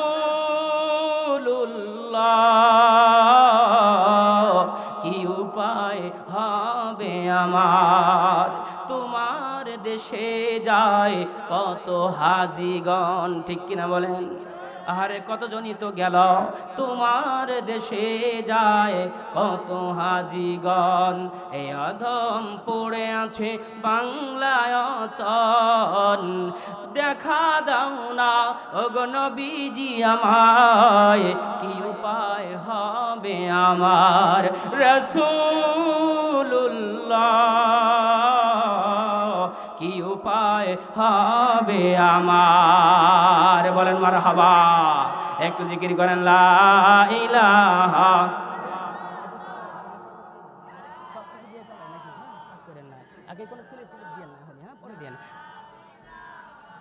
ইল্লাল্লাহ লা ইলাহা ইল্লাল্লাহ লা ইলাহা ইল্লাল্লাহু মুহাম্মাদুর রাসূলুল্লাহ। এ এ এ চাচা যাওয়া যাবে না, ও এটা না ভাইয়ের বয়সী চাচা কয় আলেছি থুকু, কেউ উঠা যাইব না এখান থেকে, ওঠার কোনো সুযোগই নাই, আহন যাইব বহন যাইব সব করা যাইব, মাগার যাওন যাইব না, ঠিক কিনা, যাওয়ার কোনো সুযোগ নাই, গেলে একসাথে যাব ইনশাআল্লাহ। ভাইরা আমার, বন্ধুরা আমার, যুবক সোনামণিরা ভালো করে শোনো, তোমাদের আশেপাশ থেকে যদি কেউ উইটা যাইতে চাই টুপ করে টাইনা ধরে বসাই দিবা, খবরদার যেন লুঙ্গিটা না খোলে, লুঙ্গিটা ঠিক রেখে তোমরা তাদেরকে বসাই দিবা, খবরদার যাওয়া যাবে না, কারণ এই মজলিস এই পরিবেশ সারা বছর পাইবা না, এক বছর পর একদিন পাইছো। এর এই এলাকার মানুষ এত আঞ্জাম দিয়ে লক্ষ লক্ষ টাকা খরচ করে আয়োজন করছে, তুমি ওইটা যাইয়া শুয়ে থাকবা এটা হতে পারে না, কালকে রাতের 12টা পর্যন্ত শুয়ে থাকো, কোনো দুঃখ নাই। বন্ধুরা আমার, ভাইয়েরা আমার, গভীর মনোযোগ, আমরা দুনিয়াতে এসেছি, আমরা দুনিয়া থেকে চলে যাব, এটাই সত্য কথা, ঠিক কিনা বলেন। এ বন্ধু, দুনিয়াটা আমরা চিরস্থায়ী থাকার জন্য আসি নাই, আজ না হোক কাল, একদিন না একদিন আমরা কিন্তু দুনিয়া ছেড়ে চলে যাব, যতই দুনিয়া ছাড়তে না চাই। বন্ধুরা আমার, ভাইয়েরা আমার, ভালো করে গভীর মনোযোগ দিয়ে শুনবেন। তিনজন পয়গম্বর আল্লাহ রাব্বুল আলামিন, তিনজন পয়গম্বরকে আল্লাহ আসমানে উঠায় নিল, জোরে বলেন কোথায়, আসতে বলেন যে কোথায়, ওই পিছনের বাইরে জোরে কোন কোথায়, তিনজন পয়গম্বর আল্লাহ রাব্বুল আলামিন তাদেরকে আসমানে উঠায় নিলেন, একজন নবীকে দুনিয়ার ভিতরে পাঠায় দিলেন, আর দুইজনকে ওখানেই রেখে দিলেন। হে বন্ধু, খারাপ লাগতেছে নাকি? একটু জোরে বলেন, খারাপ লাগতেছে নাকি? বন্ধুরা আমার, আমি ওয়াজের ভিতরে ঢুকবো, কেউ যাইতে পারবে না, মাহফিল কমিটিদেরকেও বলবো আপনারাও কেউ এই দিক দিয়ে চলাফেরা কইরেন না, আপনারা চলাফেরা করলেই তো আমাদের এখানে কিছু চান্দু আছে, তাদের মনে পড়া যায়, আছে না নাই, আছে না নাই বলে, এই জন্য তাদের যাওয়ার সুযোগ করে দেওয়া যাবে না। বন্ধু ভাইরা আমার, গভীর মনোযোগ দেন। তিনজন পয়গম্বরকে আল্লাহ তাআলা আসমানে উঠায় নিলেন, একজনকে জমিনে ফিরিয়ে দিলেন, দুইজনকে আল্লাহ ওখানে রেখে দিলেন। আর একটা ঘটনা হইল যে একজন নবী মৃত্যুবরণ না করে আল্লাহর জান্নাতে ঢুকে গেছে, জোরে বলেন কোথায়? জান্নাতে যেতে হলে মৃত্যুবরণ করতে হবে, কি করতে হবে ভাই? আরে আস্তে কথা কয়, কি করতে হবে? ওই জায়গার যুবক ভাইরা তোমরা কথা কও না কিসের জন্য? জান্নাতে যেতে হলে মরা লাগবে, কি করা লাগবে? মরা ছাড়া জান্নাতে যাওয়া যাবে? কিন্তু গভীর মনোযোগ দাও, একজন পয়গম্বর ছিল যিনি মরে নাই, মৃত্যুবরণ না করে জান্নাতে চলে গেছে। এখন এই নবীর ঘটনাটা একটু মানে সুন্দর করে ছোট্ট করে বলতেছি, ভালো করে মনোযোগ দিয়ে শুনবা। এ বন্ধুরা আমার বাজান রে, পয়গম্বরের নাম হলো ইদ্রিস আলাইহিস সালাতু ওয়াস সালাম। বলছিলাম আল্লাহ রাব্বুল আলামিন তিনজন পয়গম্বরকে আসমানে উঠায় নিলেন। একজন পয়গম্বর ঈসা আলাইহিস সালাতু ওয়াস সালাম, দুইজনের নাম হলো, দুই নাম্বার যিনি তার নাম হলো দোজাহানের পয়গম্বর বাদশা নবী কামলিওয়ালা নবী জনাবে মুহাম্মদুর রাসূলুল্লাহ সাল্লাল্লাহু আলাইহি সাল্লামকে আল্লাহ মিরাজের রজনীতে আসমানে উঠায় নিয়েছিলেন। তিন নম্বর আল্লাহর পয়গম্বর ইদ্রিস আল্লাহর সাথে গোপন কথা বলার জন্য পাহাড়ের চূড়ায় চলে গেল। পাহাড়ের চূড়ায় ওঠার পর এইবার আল্লাহ রাব্বুল আলামিনকে ডাক দিয়ে বলছে, মালিক ওগো আল্লাহ, আমি তোমার সাথে দুইটা কথা কইতে চাই, বুঝে থাকলে বলেন কয়টা, আর আসতে বলেন কয়টা, সিরাজগঞ্জের বাইরে বলেন কয়টা কথা। এ বন্ধুরা আমার গভীর মনোযোগ, আরে পয়গম্বর ইদ্রিস আল্লাহর কাছে কথা বলার জন্য পাহাড়ে চলে গেল। পাহাড়ে যাইয়া আল্লাহকে বলছে, আল্লাহ গো তোমার কাছে আমি দুইটা কথা বলবো। এইবার আল্লাহ বলছে, পয়গম্বর ইদ্রিস কি বলতে চাও বলো। এইবার আল্লাহর পয়গম্বর ইদ্রিস ডাক দিয়ে বলছে, আল্লাহ গো আমি মৃত্যুবরণ করার আগে তোমার জান্নাত আর জাহান্নাম দেখা আবার এই পাহাড়ে এসে নামতে চাই। আল্লাহু আকবার, আর জোরে আল্লাহু আকবার। বন্ধুরা আমার গভীর মনোযোগ, আল্লাহর নবী যখন এইভাবে দোয়া করলো, আল্লাহ রাব্বুল আলামিন সেই দোয়া কবুল করলেন। দোয়া কবুল করার পর এইবার আল্লাহ রাব্বুল আলামিন অনুমতি দিলেন, ডাক দিয়ে বললেন, এ জিবরাইল কোথায় রে, যাও যাও দেখো পাহাড়ের উপরে আমার পয়গম্বর ইদ্রিস আমার নাকি জান্নাত জাহান্নাম দেখে আবার দুনিয়ায় ফিরে যেতে চায়। যাও যাও আমার বন্ধু পয়গম্বর ইদ্রিসকে সেখান থেকে তুমি তুলে নিয়ে এসো, জান্নাত জাহান্নাম দেখাও। এবার আল্লাহর ফেরেশতা এরকম জিবরাইল আমিন দৌড় মেরে আসলেন। আসার পরে পাহাড়ে চূড়ায় আবার থামলেন। থামার পর দেখলেন আল্লাহর পয়গম্বর ইদ্রিস সেখানে অবস্থান করছে, আল্লাহর কাছে দোয়া করছে। আল্লাহ রাব্বুল আলামিনের পয়গম্বরকে ইদ্রিস আলাইহিস সালাতু ওয়াস সালামকে জিবরাইল বলছো, আল্লাহর হাবিব এও জিবরাইল। জিবরাইল বলছো, আল্লাহর হাবিব ইদ্রিস তুমি কি বলছো? আল্লাহকে কয় আমি আল্লাহর জান্নাত জাহান্নাম দেখে আবার দুনিয়ায় আসতে চাই, নিয়ে যাও। এইবার আল্লাহর কাছে অনুমতি লিয়া জিবরাইল আমিন তার পিঠের উপরে এই কি বলে ইদ্রিস আলাইহিস সালাতু ওয়াস সালামকে তুলে নিলেন। বন্ধুরা তুলে নেওয়ার সাথে সাথে একবারে 600 ডানা একটা ঝাপটা দিছে। এক ঝাপটা দিয়া পাহাড়ের চূড়া থেকে পয়গম্বর ইদ্রিসকে একবারে এক টানে এক পাখা ঝাপটানের মধ্য দিয়া জাহান্নামের দরজায় নামায়া দিছে। আস্তে কোন কালকে কইন ভাই সুবহানাল্লাহ, তাও বুঝা শুনে কয় আবার কন্যা সুবহানাল্লাহ। সুবহানাল্লাহ বললে কি পরিমাণ লাভ হয় বলে নিছি। তারপরেও যদি এইরকম আস্তে আস্তে বলেন তাহলে বুঝে নিব আপনারা নির্বাচনের আগে সুবহানাল্লাহ জোরে কবেন না। বন্ধুরা আমার ভাইয়েরা আমার গভীর মনোযোগ, ভালো করে শুনতে হবে বন্ধুরে। আল্লাহ রাব্বুল আলামিনের পয়গম্বর ইদ্রিসকে এবার এক পাকা জাপটা দিয়া জাহান্নামের দরজায় নামায়া দিয়া জিবরাইল সেখানে দাঁড়ায় রইলেন। ঘটনা শুনবেন নাকি চলে যাবেন? বন্ধু একটু গভীর মনোযোগ দিয়ে কথাগুলো শোনা লাগবে। জিবরাইল আমিন ওখানে দাঁড়ায় রইলেন, আর এইদিকে ইদ্রিস আলাইহিস সালাম জাহান্নামের ভিতরে ঢুকে গেলেন। জাহান্নামের ভিতরে ঢোকার পরে জাহান্নাম খুঁটিনাটি যা আছে সবকিছু দেখলেন। দেখার পর এইবার ইদ্রিস আলাইহিস সালাম জান্নাত থেকে জাহান্নাম থেকে অল্প সময়ের ভিতরে বের হয়ে আসলেন। বের হয়ে আসার পরে এবার ইদ্রিস আলাইহিস সালাম আল্লাহর ফেরেশতা জিবরাইলকে বলছে, ও ভাই জিবরাইল আমার জাহান্নাম দেখা শেষ, এইবার তুমি জান্নাতের দিকে একটু আমারে নিয়ে যাও। এইবার জান্নাতের দিকে যখন রওনা হয়ে গেল, এইবার জিবরাইল তার পিঠের উপরে তুলে নিয়া ইদ্রিস পয়গম্বরকে পিঠের উপরে তুলে নিয়া তার 600 পাকা একবার ঝাপটা মারছে। এক ঝাপটা মারার সাথে সাথে গো এইবার ইদ্রিসকে নিয়ে জান্নাতের দরজায় নামায়া দিছে। আরো বুঝে শুনে কোন সুবহানাল্লাহ। বন্ধুরা আমার গভীর মনোযোগ, জিবরাইল সেইখানে জান্নাতের দরজায় নামায়া দিয়া এইবার জিবরাইল সেইখানেই বসে থাকলেন, পড়ে থাকলেন, অপেক্ষামান থাকলেন। এইদিকে জিবরাইল আমিন আলাইহিস সালাতু ওয়াস সালাম জান্নাতের ভিতরে অলরেডি ঢুকে গেছে। জান্নাতের ভিতরে ঢোকার পরে দেখে জান্নাতটা আল্লাহ তাআলা কত সুন্দর করে নাজ নেয়ামত দিয়া সাজাইছে। যেই রকম আপনারা এইখানে গেট সাজাইছে, আমার মনে হয় এইরকম নাকি জান্নাত? এটা আসতে কোন এইরকম নাকি? না রে বাবা না, ও সিরাজগঞ্জের ভাইরা, এই গেটের মতো নয়। আল্লাহ তাআলা অনেক চমকপ্রদ করে সেই জান্নাতটা সাজাইছেন। এইবার জিবরাইল আলাইহিস সালাতু ওয়াস সালাম বাইরে থাকলেন, ইদ্রিস পয়গম্বর ভিতরে ঢুকে ঢুকে সুন্দর করে এই জিনিসগুলো দেখতেছে। এই জিনিসগুলো দেখার পর তার খুবই মায়া লাগতেছে, এই জিনিসগুলো দেখার পরে তার খুব আনন্দ লাগতেছে। ওই জান্নাতে আমাদের যাওয়ার দরকার আছে না নাই? মালিক তুমি জান্নাতে তোমার পাশে একটা ঘর বানায়া দিও।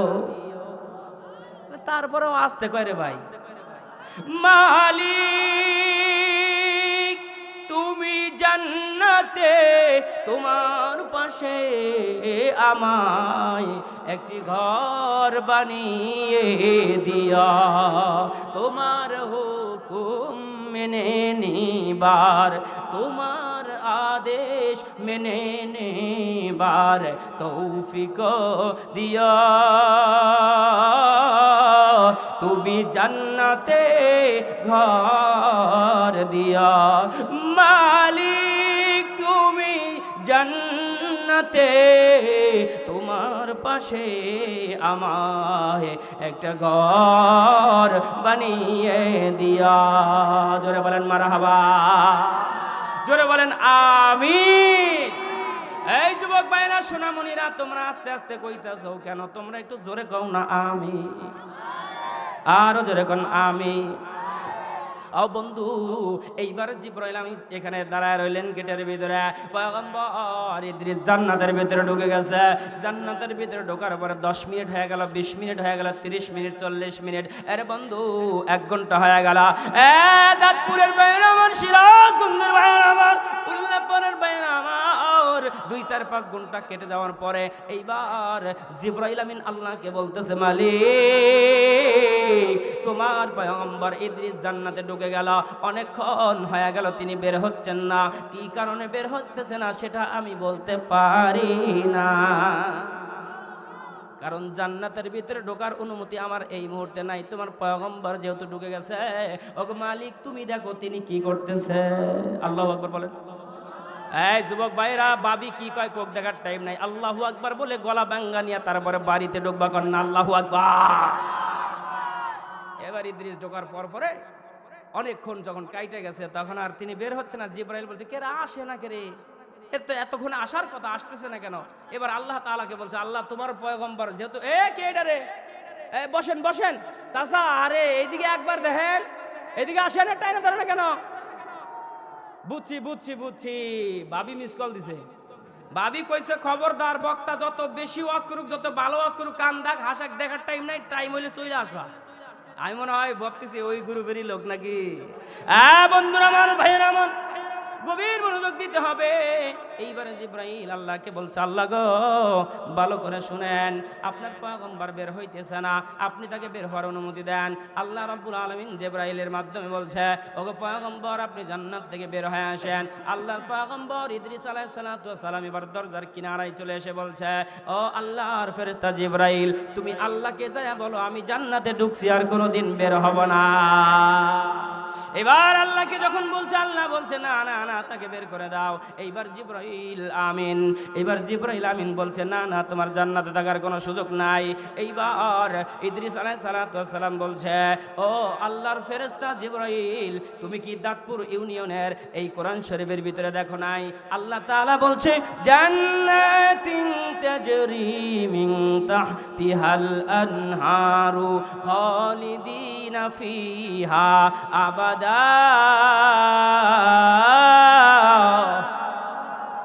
খালিদিনা ফিহা আবাদা।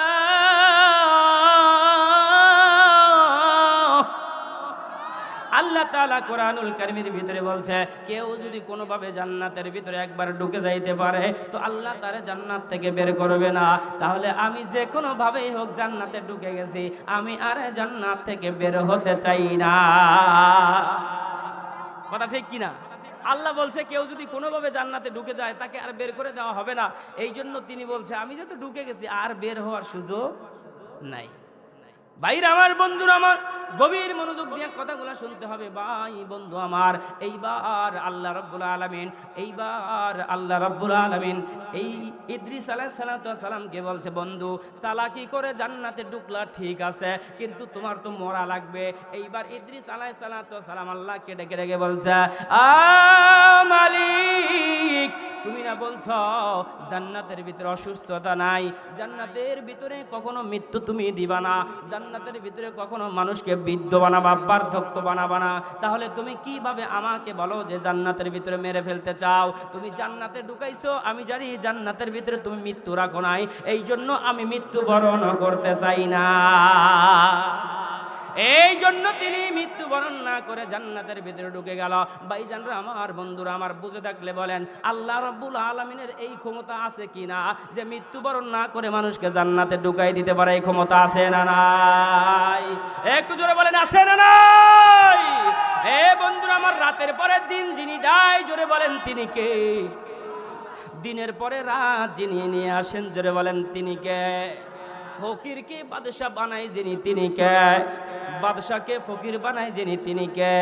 এরে বন্ধু, তাদেরকে যারা বাগায়া দিছে, জোরে বলেন তিনি কে? বন্ধুরা আমার, বাইরে আমার, কত দুর্নীতি, কত কিছু দেখলাম। একজন বলতেছে আমার পিএস 400 কোটি টাকার মালিক হয়েছে, হেলিকপ্টার ছাড়া চলে না। এরে বন্ধু বুঝে নেন, একজন পিএস যদি 400 কোটি টাকার মালিক হয়ে থাকে, এমপি মন্ত্রীরা তো তাম পৃথিবী কেনার টাকা ইনকাম করেছে, ঠিক কিনা? বুঝে থাকলে ভালো, না বুঝে থাকলে আরো ভালো।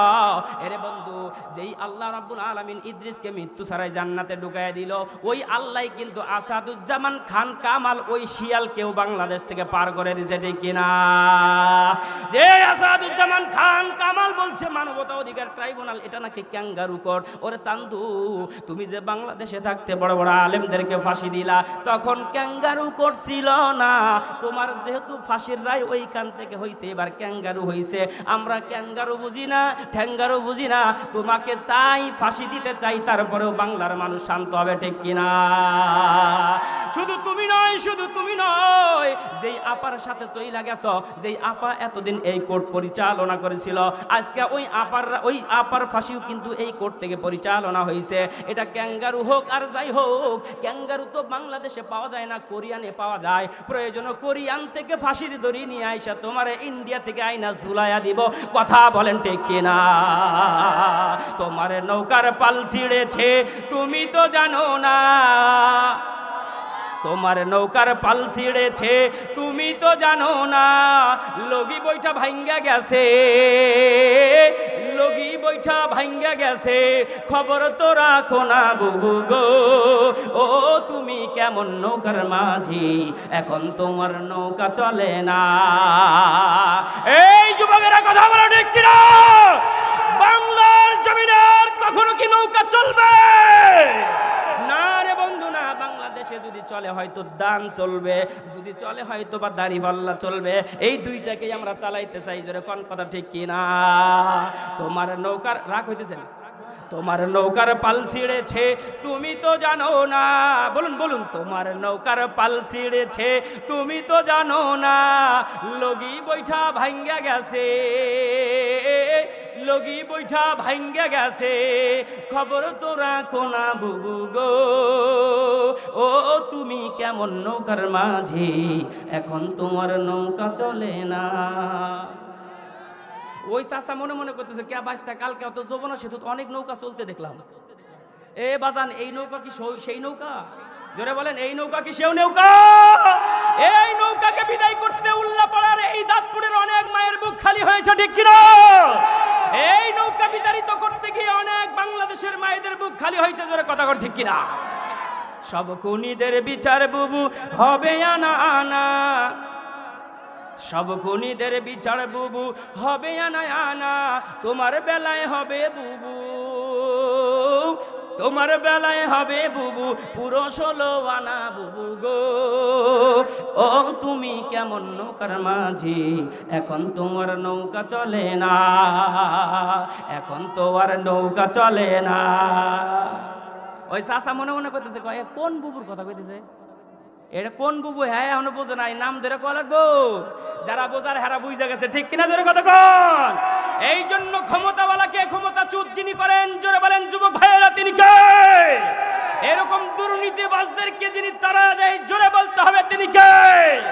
এখান থেকে আমাদের শিক্ষা নেওয়া দরকার। আগামীতেও যদি কেউ দুর্নীতিবাজ হতে চায়, স্বৈরাচারী হতে চায়, তাদেরকেও বাংলার জমিনের এই যুবক সোনামণিরাও বাংলাদেশ থেকে তাড়ায় দিবে, দুপুরের ভাত খাওয়ার সুযোগ দিবে না, ঠিক কিনা? এই তাকবীর দেন না কেন? জোরে জোরে তাকবীর দেন।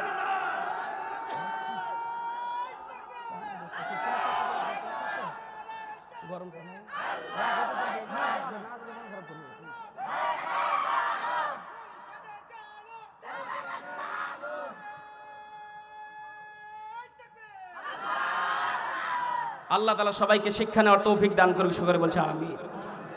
বন্ধুরা আমার, আমি একবার সুন্দরবনে গেছিলাম। কোন বনে? সুন্দরবনে যায় আপনারা জানেন করম জলের ভিতরে ওই আমাদের ট্রলার ধরায়, ওখানে নামায় দেয়। এই করম জলে যাওয়ার পরে একটা 13 হাত কুমির দেখছি। কত হাত? 13 হাত কুমির দেখছি। এই 13 হাত কুমির একবারে যা খায়, তার চাইতে বেশি খাইছে এই আসাদুজ্জামান খান কামাল, ঠিক কিনা? এই শেয়ার বাজার কেলেঙ্কারির মূল হোতা যিনি ছিল, তিনিই হলো আসাদুজ্জামান খান এই শিয়াল, ঠিক কিনা? এই জন্য এদের মতো আমরা আর কাউকে বাংলাদেশে জায়গা দিতে চাই না। জোরে কথা বলেন, ঠিক কিনা?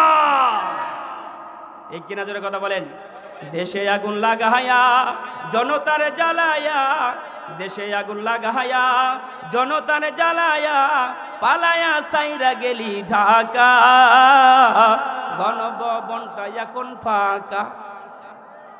বুবুরে গণভবনটা এখন ফাঁকা, দেশে আগুন লাগায়া জনতারে জ্বালায়া, দেশে আগুন লাগায়া জনতারে জ্বালায়া, পালায়া সাইয়া গেলি ঢাকা, গণভবনটা এখন ফাঁকা। ও তুমি অধিকারের বললে কথা, বলেছিলে রাজাকার, দেশবাসী বুঝে গেল ও বুবু তুমি বড় স্বৈরাচার। অধিকারের কথা বললেন, বলেছিলে রাজাকার, দেশবাসী বুঝে গেল ও বুবু তুমি বড় স্বৈরাচার। ও বুবুর নাই তো শরম লাজ, বুবু বড়ই নাটকবাজ। বুবুর নাই যে শরম লাজ, বুবু বড়ই নাটকবাজ। দিল্লিতে কান্দে এখন বইয়া, গণভবনটা এখন ফাঁকা। বুবুরে গণভবনটা এখন ফাঁকা, ঠিক কিনা? জোরে কথা বলেন। ওরে খেলা হবে, খেলা হবে, শামীম তোমার বলে না, মমতাজের বুকটা যে আর সংসদে ফাটে না। খেলা হবে, খেলা হবে, শামীম তোমার বলে না, মমতাজের বুকটা যে আর সংসদে ফাটে না। পলকের ঝলক তোমার নাই, বুবুর টাকলা মুরাদ নাই। পলকের ঝলক তোমার নাই, বুবুর টাকলা মুরাদ নাই। কাউয়া করে না আর কাকা, গণভবনটা এখন ফাঁকা। বুবুরে গণভবনটা এখন ফাঁকা, বুবুরে গণভবনটা এখন ফাঁকা। লিল্লাহে তাকবীর, নারায়ে তাকবীর। আল কোরআনের আলো দুনিয়ার মুসলিম ভাইরা আমার, বন্ধুরা আমার, এক হওয়ার সময় এসেছে। এখন ফাটল ধরার কি কোন দরকার আছে?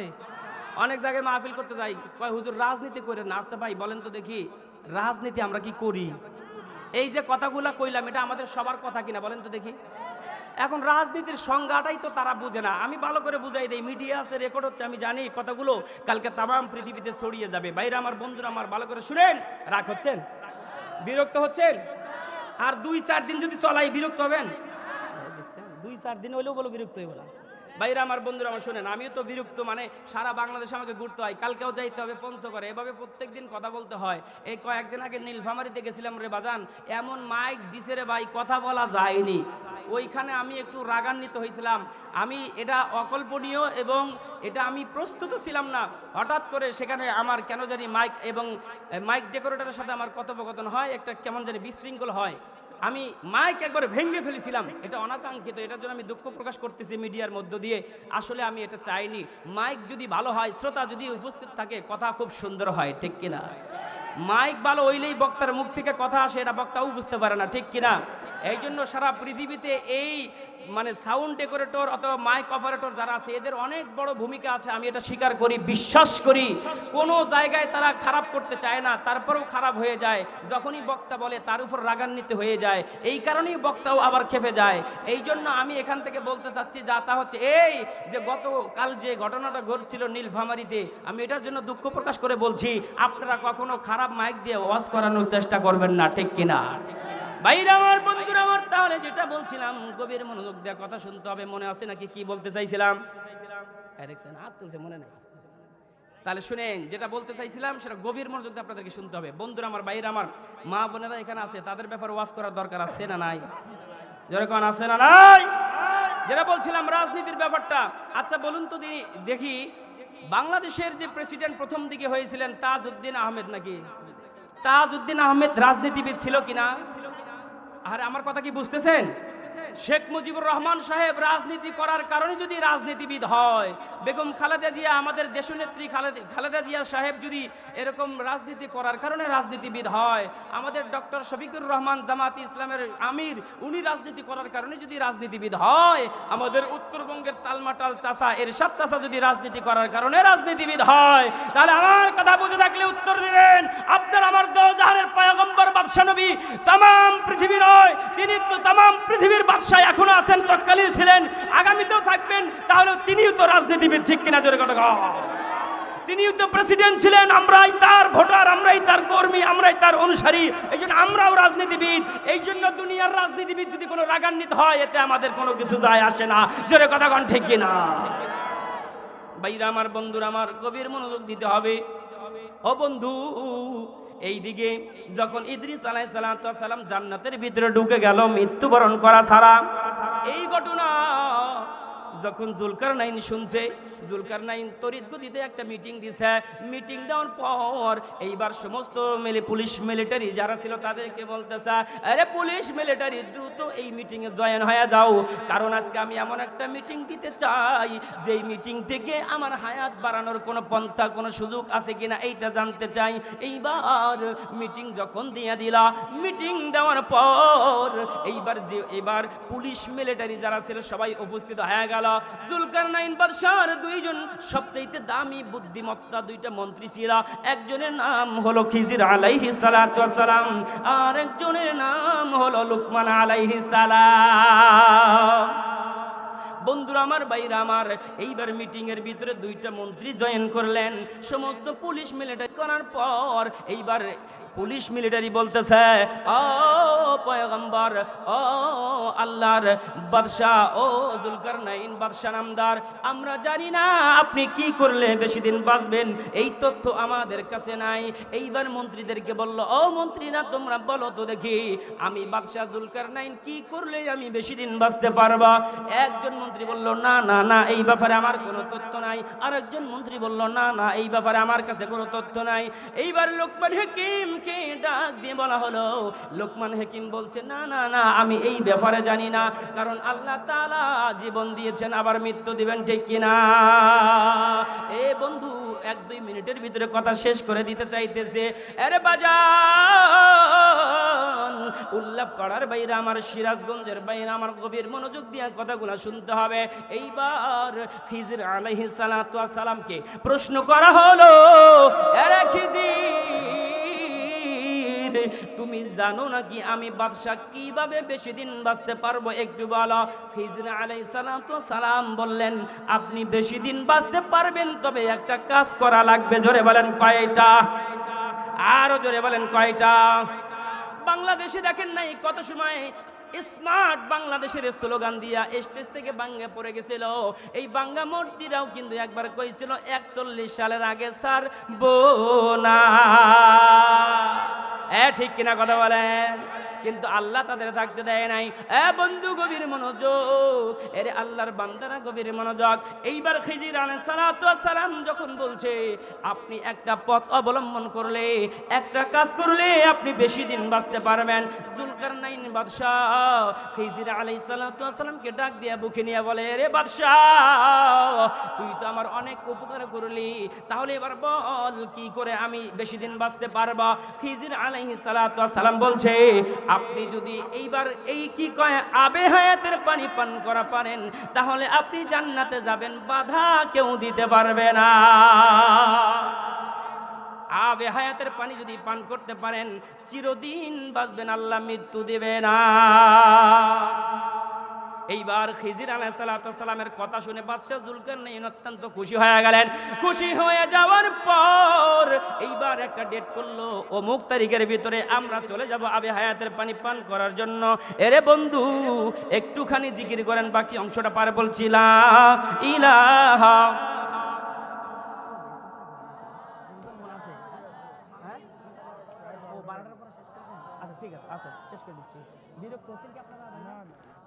লা ইলাহা লা ইলাহা ইল্লাল্লাহু মুহাম্মাদুর রাসূলুল্লাহ।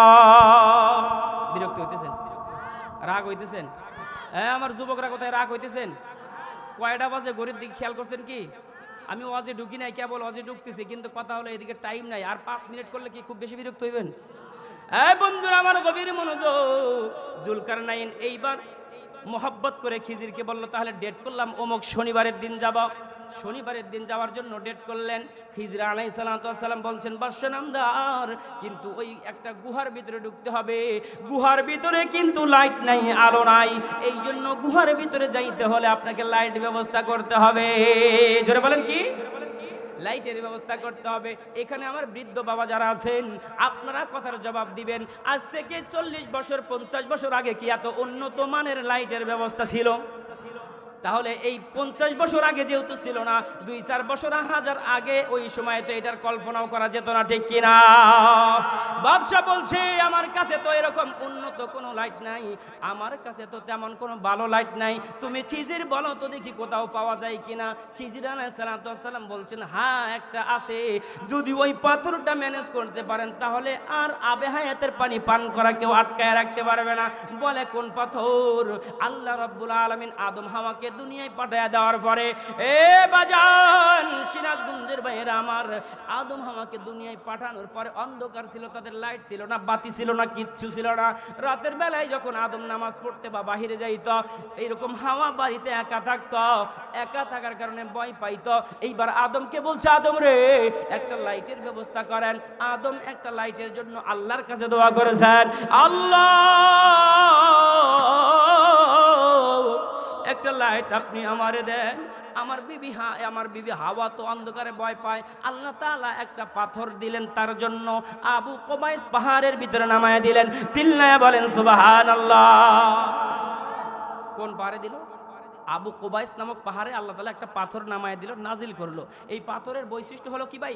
যখনই রাত্রিবেলা হয় তখনই আলো দেওয়া শুরু করে। জোরে কন্যা সুবহানাল্লাহ। এই আবু কুবাইস পাহাড় আমি নিজে দেখে এসেছি রে সোনামণিরা, টুকরা বাইরা আমার, আল্লাহ তাআলা আমারে দেখাইছে মা আমিনার ঘর, নবীজির আম্মা জান মা আমিনার ঘরটা যেই জায়গায়, ওই ঘরের সাথে লাগানো আবু কুবাইস পাহাড়। এই পাহাড়ের চূড়ায় দাঁড়াইয়া আল্লাহর নবী সরকারে দো আলম নবী চাঁদকে দ্বিখণ্ডিত করেছে। বলেন না সুবহানাল্লাহ। এই পাহাড়ের ভিতরে সেই সাদা দবদবা একটা পাহাড় আল্লাহ তাআলা, পাথর আল্লাহ তাআলা দিল। এই পাথর দিয়ে তাদের জিন্দগি পার হইল।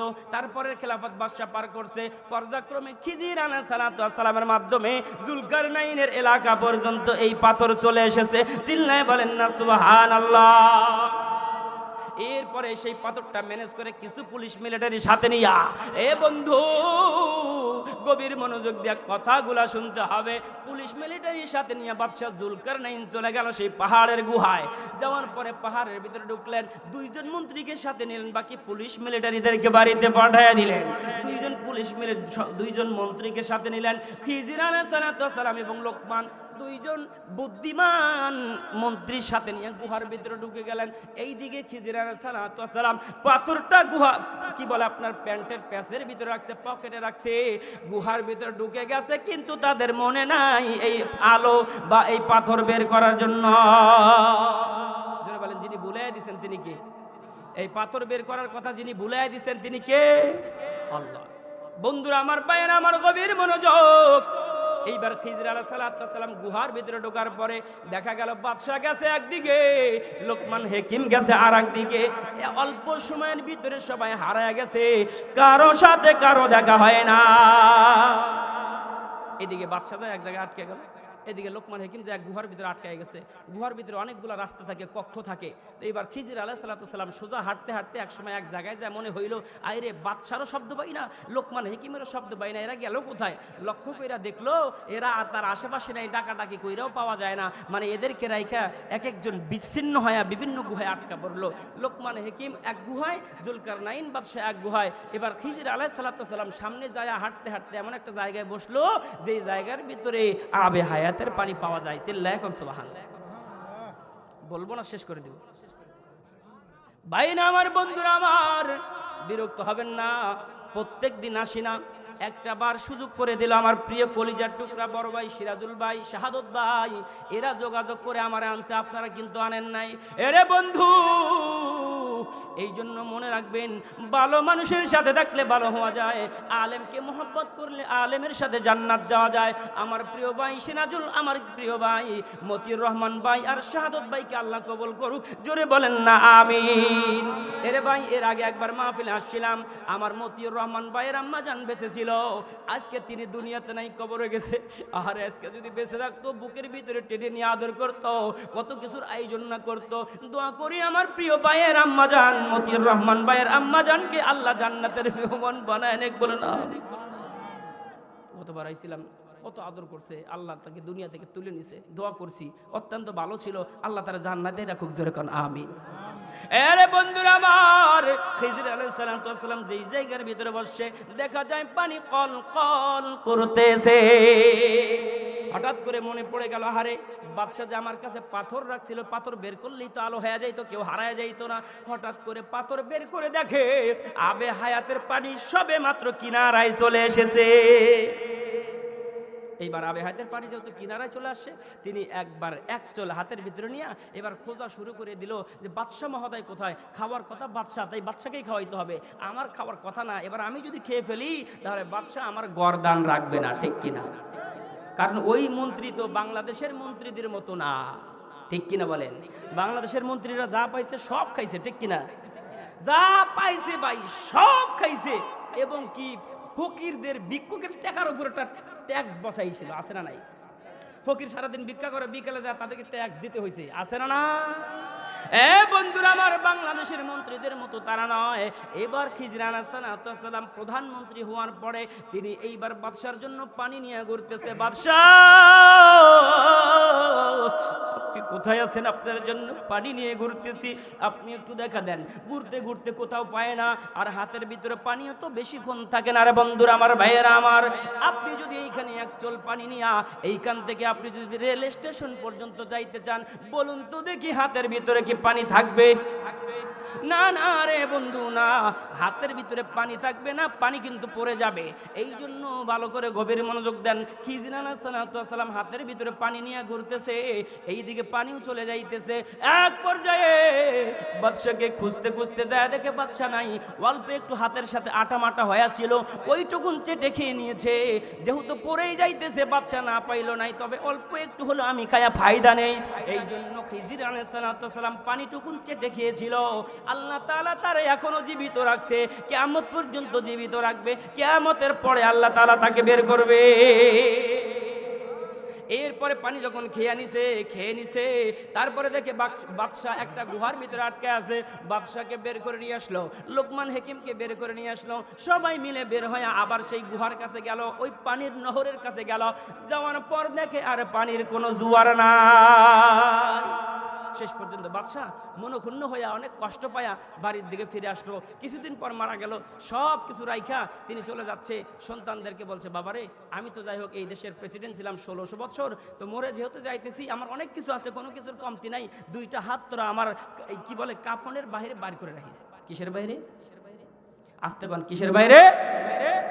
কাপনের বাইরে বাইর করে রাখিস। দাঁতপুর এই দাঁতপুর এলাকায় যে মানুষগুলো মারা যায় ওদের হাত কি বাইরে রাখে না ভিতরে রাখে? ভাই আমাদের অ্যাডভোকেট সাহেব যদি মারা যায় এনার হাত কি বাইরে রাখবো না ভিতরে? কিন্তু এটা হলো ব্যতিক্রমিক। এই ব্যতিক্রমী হওয়ার কারণ কি? ছেলে সন্তান যারা ছিল তাদেরকে ডেকে বলছে, বাবারে আমার মুরিদরা, আমার দেশের লোকেরা, আমি মরে গেলে হাত দুইটা বাইর করে রাখো।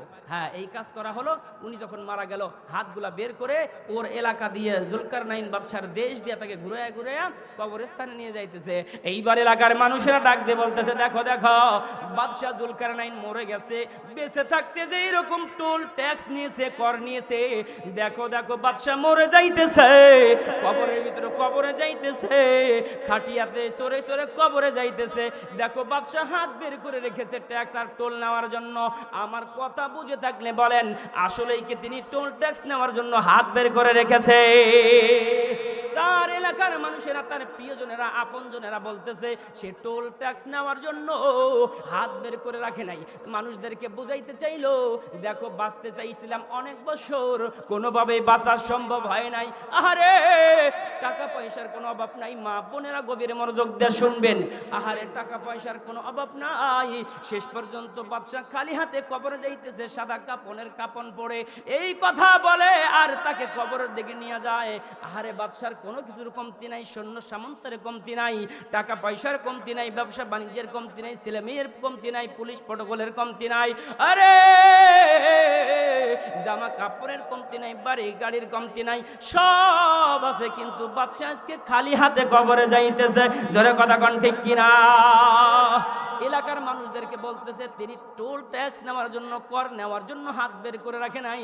ও জুলকারনাইন এলাকার মানুষেরা শোনো, ওই বাদশা হাতগুলা বের করে রেখেছে, বুঝাইতে চাইছে, দেখো আমার এত কিছু থাকার পরেও আমি কবরে যাইতেছি একেবারে খালি হাত। ঠিক কিনা বলে? এ বন্ধুরা, আমার ভাইয়েরা, আমার গভীর মনোযোগ দিয়ে শুনতে হবে। টাকা থাকলে, ক্ষমতা থাকলে, পুলিশ প্রটোকল থাকলে, অর্থপাতি থাকলে, গাড়ি বাড়ি থাকলে, নারী বাড়ি থাকলে কোনোদিন চিরদিন বাঁচা যায় না। মালাকুল মাউত আজরাইল কিন্তু একদিন এসে ধরা দিবেই। ঠিক কিনা? এই জন্য ঘটনা থেকে শিক্ষা নেন। যদি আপনি ক্ষমতা থাকার পরে বেশি দিন বাঁচতে চান, 41 বা 45 বছর পর্যন্ত যদি ক্ষমতা নিয়ে যাইতে চান, এর বন্ধু আপনি এলাকার সবচাইতে টাকাওয়ালা মানুষ, আপনি যদি বহু বছর বাঁচতে চান, পৃথিবীর শ্রেষ্ঠ সর্বোচ্চ সেবা নিয়ে যদি আপনি বাঁচতে চান, এর বন্ধু মনে রাখবেন নির্দিষ্ট সময় পরে আজরাইল আপনার সেই আইসিইউতে ঢুকে, এসি করা রুমের ভিতরে ঢুকে কিন্তু আপনারে বের করে নেবে। জোরে কথা কোন ঠিক কিনা? এই জন্য ক্ষমতা দিয়া কিন্তু বন্ধু বেশি দিন বাঁচা যায় না। ঠিক কিনা? যতই বলো 41 সাল কাজ হবে, 41 সাল পর্যন্ত থাকার জন্য কত গুলি করলো, কত মানুষ মারলো, সিরাজগঞ্জ রোডের ভিতরে কত যুবকদের লাশ পড়ে থাকলো। আহারে বিভিন্ন জায়গায় কত যুবকদের লাশ পড়া দেখলাম, কত আলেমকে গুলি করা দেখলাম। তারপরেও কিন্তু আল্লাহ 24-এর কোটা পার হতে দেয় নাই। ঠিক কিনা? জোরে বলো যুবক ভাইরা। ওরা ছাত্র মেরে চেয়েছিল থাকতে ক্ষমতায়, ওরা আলেম মেরে চেয়েছিল থাকতে ক্ষমতায়, থাকিতে পারে নাই। ছাত্ররা পালায় না তো জালেম পালায়, আলেমরা পালায় না তো জালেম পালায়। ওরা ছাত্র মেরে চেয়েছিল থাকতে ক্ষমতায়, হাসিনা আলেম মেরে চেয়েছিল থাকতে ক্ষমতায়, থাকিতে পারে নাই। আলেমরা পালায় না তো জালেম পালায়। ঠিক কিনা? জোরে কথা বলে। আমার দেশের জনগণ 5ই আগস্ট হইয়া গেল জালেমের পতন।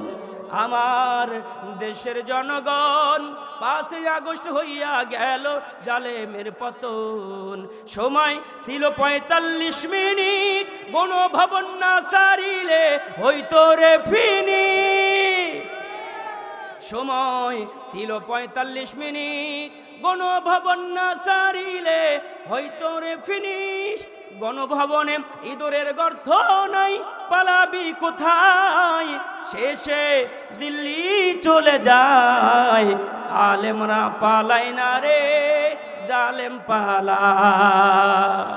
এ মুসলমান কথা কোন ঠিক কিনা?